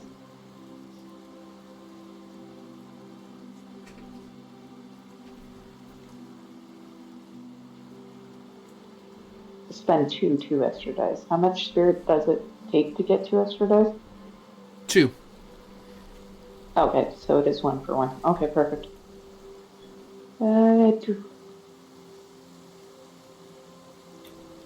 I will use momentum to neutralize the complication, or is that a spirit spend? It's a spirit spend to re-roll it. Or you can have him take it as have her take it in threat. I'll spend spirit to re-roll it. That's fine.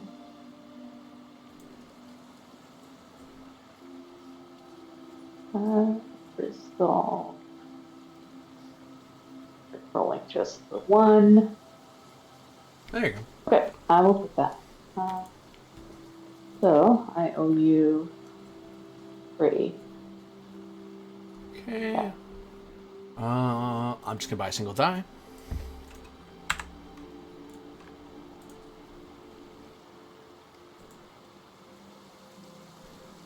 think that's just 1. That's just 1. So 1 versus you gain 4 momentum, so there's 4 float. 2, 3, 4. I will spend 1 of them to regain 3 spirit. Okay. I didn't want to say anything last time, but it's for second wind. It's 1 point costs 1, 2 point costs 3, 3 points cost 6. Oh, okay. Oh. In that case, I will spend. We had 4 float, right? Yep. Mm-hmm. 4. Are you okay if I spend 6 to refresh my spirit up to full? Sure. 2, 3, 4, 5, 6. That makes more sense because momentum only has certain uses. Right. Yeah. That's the trade-off for spirit buying dice being 1-to-1. That growing expense was shifted to Spirit instead, yeah. Yeah. It also means you can buy a lot. If you have a lot of momentum, you can recover your spirit pretty fast. Yeah. When Sam says that to you, you get a headache. And for a second, you think you heard him say something else. And, but yeah, you heard him. You heard, he said the same. He said exactly what he said. Although you do kind of lose focus on him for a second. And Sam, you actually see Casey kind of blink visibly. It just kind of like she's wincing. Is he or not? Okie dokie. I turn around and kind of, make sure to bear the general spot where the bead was on her, and kind of, with my finger kind of somewhere in here. You have to roll resolve operate opposed. You being Sam.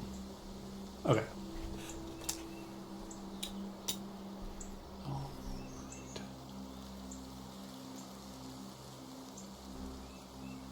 Am I defender or attacker? You are the defender.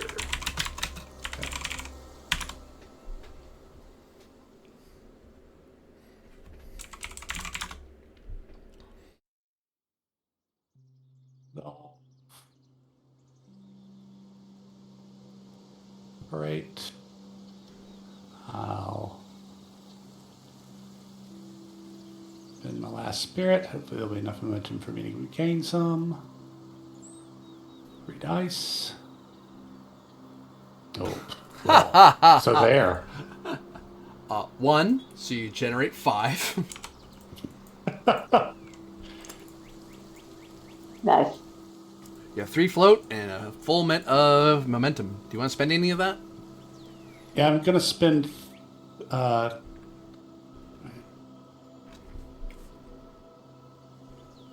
Okay. 1 point of spirit costs 1. 2 costs 3. 3 costs 6. Yeah, I'm going to spend the 3 float plus 3 more and at least get back 3 of my spirit. Okay. draw 3. That makes sense. You start pointing out, and you get a headache, and your neck itches something fierce, and then you're you focus through it, and you're able to drag your finger, and you're able to point out the bead to Acacia. There's no check for you, Acacia. When he points it out, you see it. You see a bead of mercury on the base of Sam's neck with tiny flickering lights in magenta, cyan, and white on its surface. You got one of them too. I figured. And when I tried to point it out, I kind of got a headache and confused there for a second. I think whatever this is doesn't want us to be aware of it. It's something very high tech.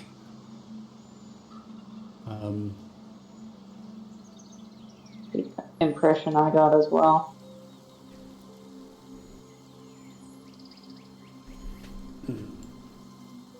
Any chance I could try and do an insight study roll to figure out what this is? I have a tech level of 5, so I'm pretty familiar with high tech. Let me see. I'm going to check something.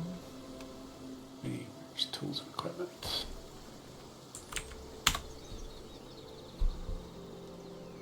Wait, I gave myself I made sure to put the... Yeah, so I didn't have to look again. If I had some...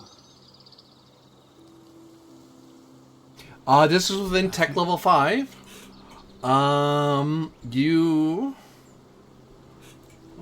This won't be as hard because it's within your tech level. It's just a matter of thinking back as to things you've read about what this is. And I will say this is as you start thinking about it, you start feeling a headache, so it shifts it from insight to resolve. Plus study, difficulty of it's not 5 because it's within your tech level. This isn't like beyond you, but it's not a base use of this item, so 3 or 4. I'm gonna lean on 3 because it's within your tech level. I would spend threat to make it 4, but I don't have it, so. Okay. So, now, got this spirit. Let's just get rid of it. Solve. Study. It's difficulty 3, so I want to buy 2 dice, so I'm going to spend 2 of the spirit I just regained. 4 dice total.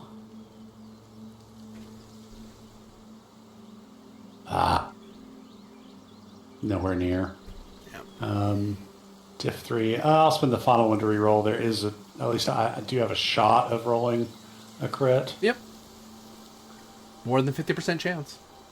Yeah. Resolve. Study. Oh no, you need 3, so it's not impossible. Yeah, you're right. Yeah, if I do a crit, then I've just hit it. Yeah. So, I mean, but it's a long shot.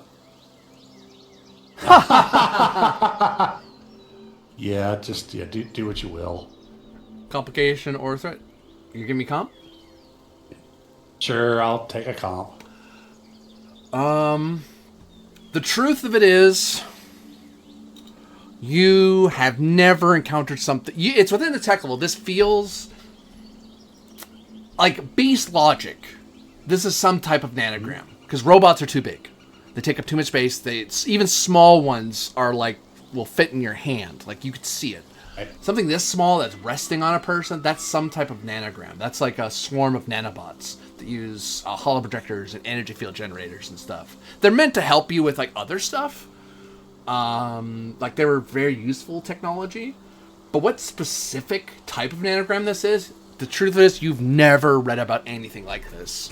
Like maybe something that you've heard of things like on arms, on eyes, on ears, on a wall, on a vehicle, but never on the base of the neck and reacting the way it's reacting, though. That's just so beyond you. It's not something you researched. That's not one of the things you were thinking. It's not really Weaver tech, so it was outside of the stuff you actually cared about. Okay. So that truth means that as long as that truth remains, you can apply that truth to your character. You do not know. The only way for you to know about this is you have to go to an archivist or some other high-tech place to look it up. You can't try this again until that truth is removed. I think there's another. What are you calling the truth? Unknown tech? No idea what this is. This nanogram is. Because you know it's a nanogram. That's just obvious. Okay. Got it. I've added it into my truths. Okay, I'm going to spend the last 3 momentum to get 2 of my spirit back. You can't. You didn't succeed at a check. You failed. I don't think that's what it says. As a result of a successful roll? I'll double check. No, second wind doesn't have that. Oh, wait. You can distribute yourself in a single alley. You can see here after a successful test. Yeah, you're right. That's my fault. Okay, so that means, because I knew something happened when you hit 0, that I am exhausted. And you choose what you're exhausted with. I see. There it is. The test using, so basically, it's page 80. Bookmark that. I'm sure I'll be back to this. Don't want it there though.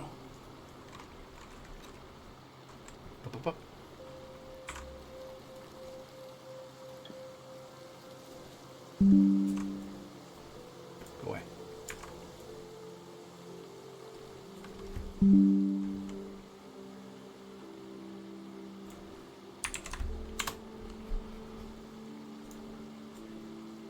Okay, so Pin short-term issue shuts down one attribute and automatically fail any skill test using that attribute unless that skill test is 0. And you cannot regain spirit by spending momentum or adding to threat. Yeah, all other tests using the other 3 attributes have their difficulties increased by +1. Okay, so that's when my, where's that? Truths, talents, exhaustion. Choose any exhaustion other than breathless. Breathless, shut down their quickness attributes. Okay, I'm not going to add to threat. I'm just going to shut down quickness. I'll check that on the sheet. Now let's see. Get some rest or get help from another character.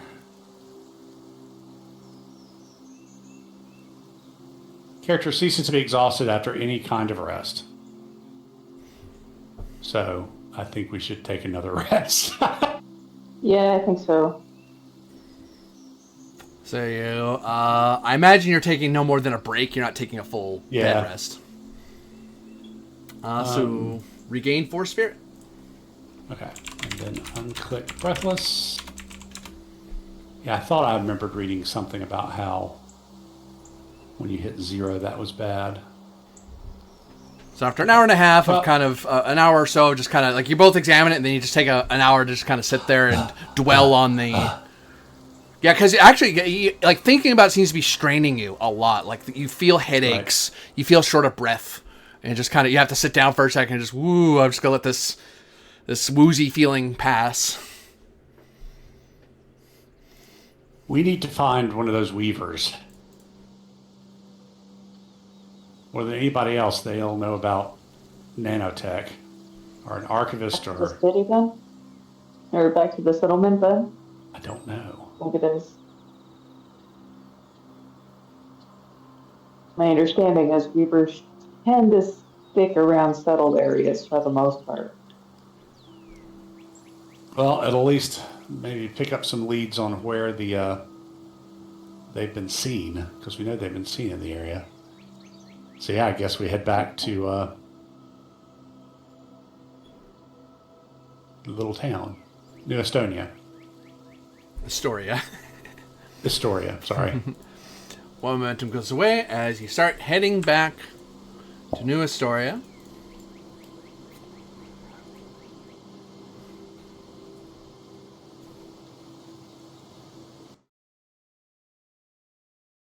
Yeah, gas mask didn't do much good, but who knew?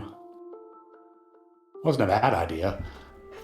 You hit back, and you're greeted by some of the town militia.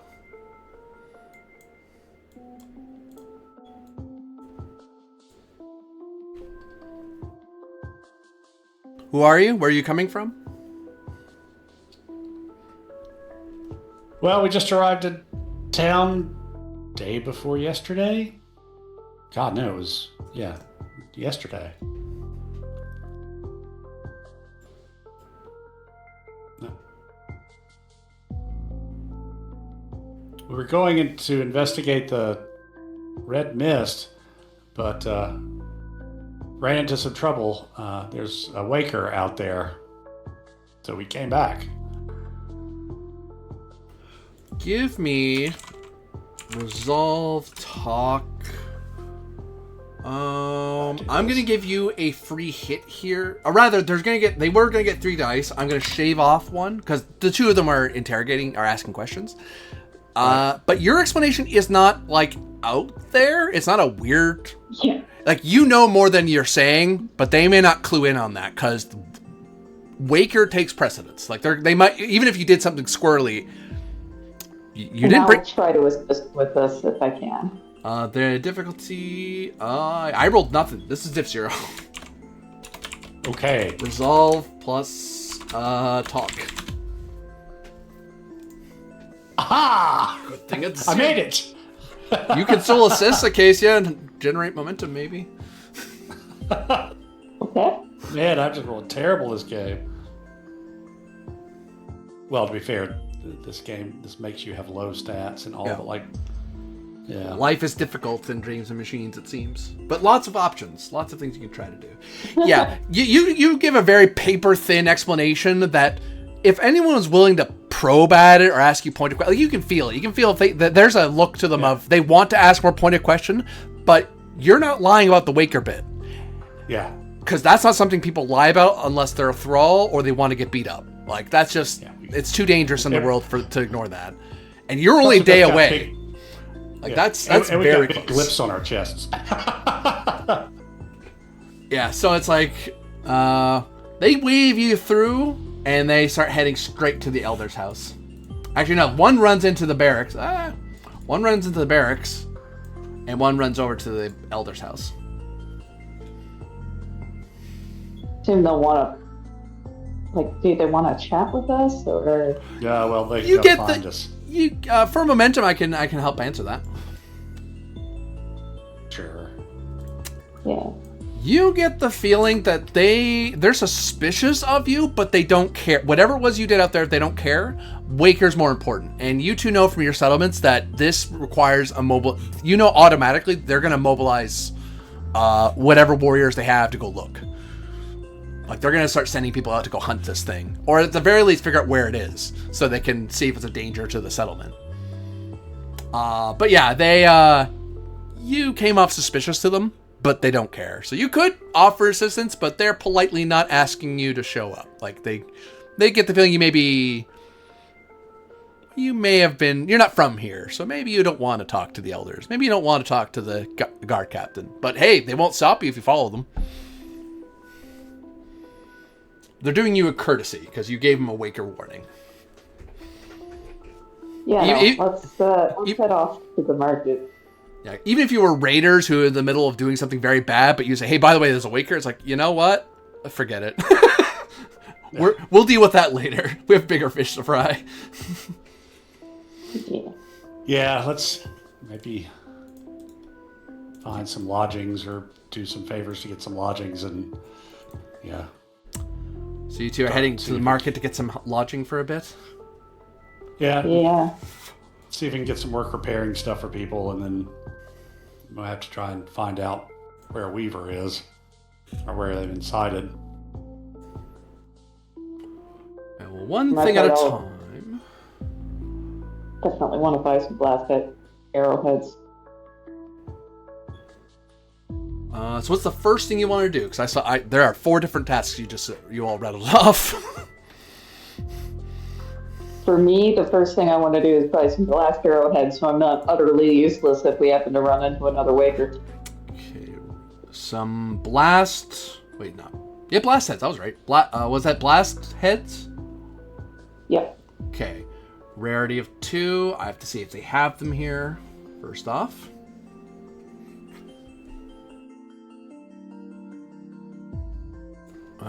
Is it available?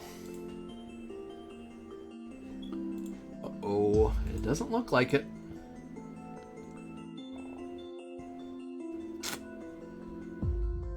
All right. The cost increased by amount including the river. It so has yeah, they don't have any shock arrows present. Oh, shock arrows. Blast heads. Blast arrows. Yeah. Right.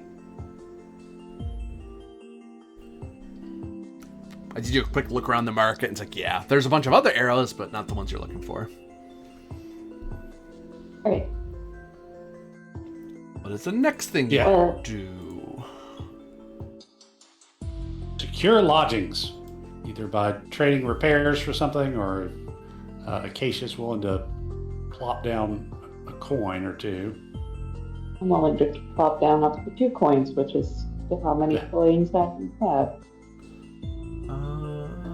You see what it would cost to do if you were to do a service. 'Cause I'm wondering if there's a thing you two can do that they can just. There was a table There somewhere. is. Services. I'm looking at it. Oh, cool. So food and rest, or food and lodging?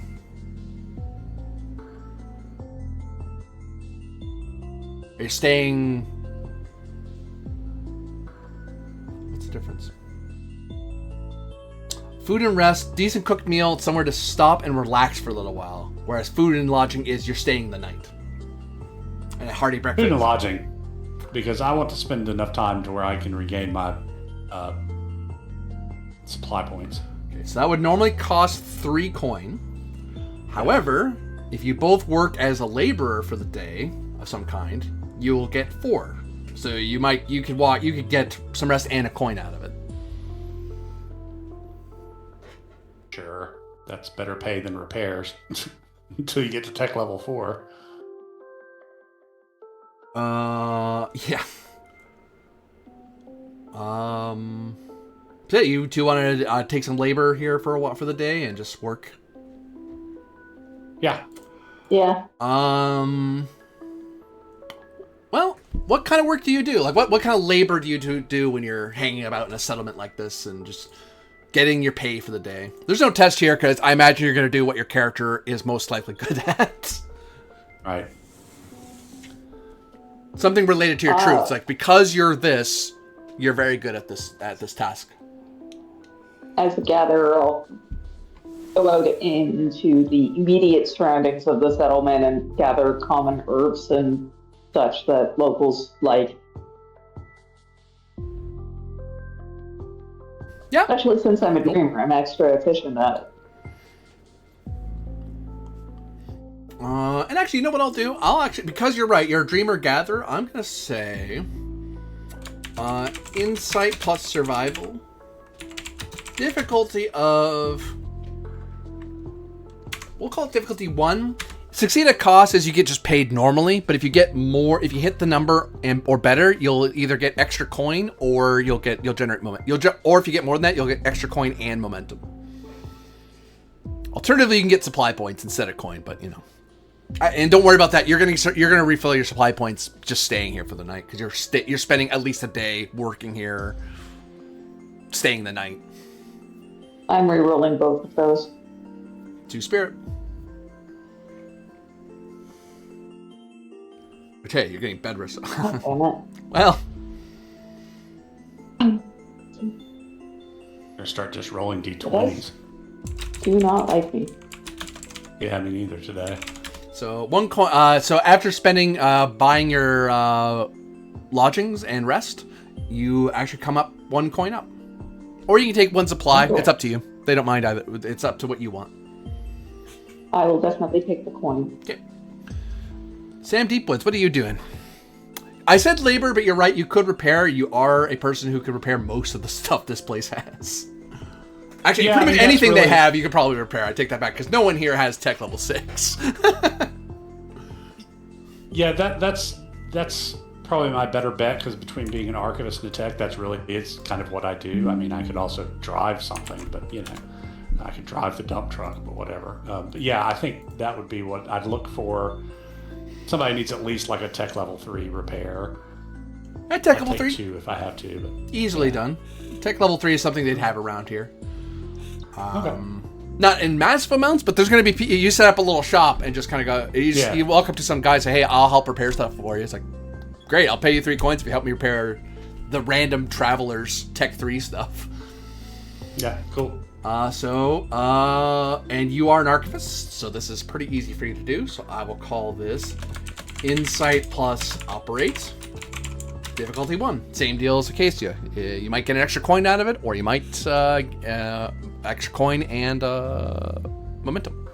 But at cost, no matter what, you're able to get your thing. The whole point here is to get this so I can rest and get all my supplies back. So I'm gonna buy a 3rd die since I'm rolling like the way I roll.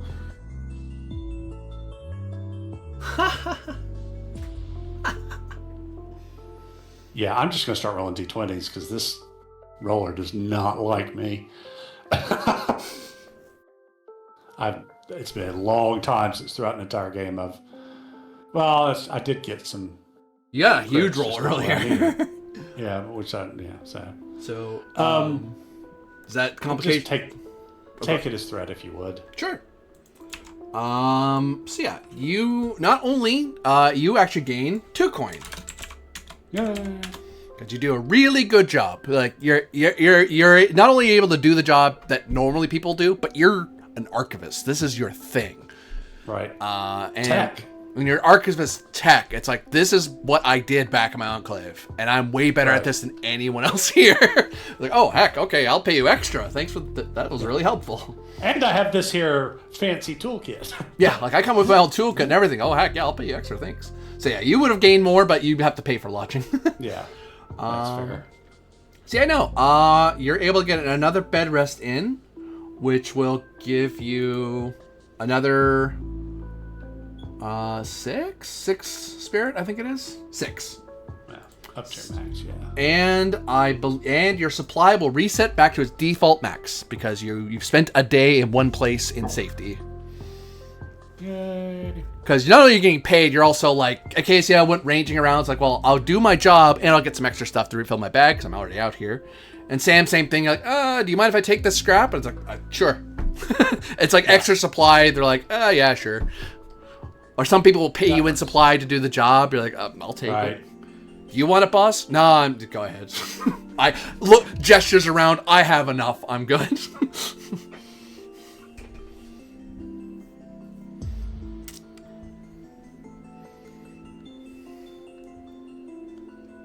In the box game, what they would do is like they have 1 markers and 3 markers, but we're using digital tokens, so we have to do it this way. So what's your max there, Acacia, for your 3. 3? So you go up to 3 supply. Yeah. Yeah, I don't have a very high supply max. But your spirit fully recovers too. Yes. I know you got more than 5. All right. Oh yeah. 7.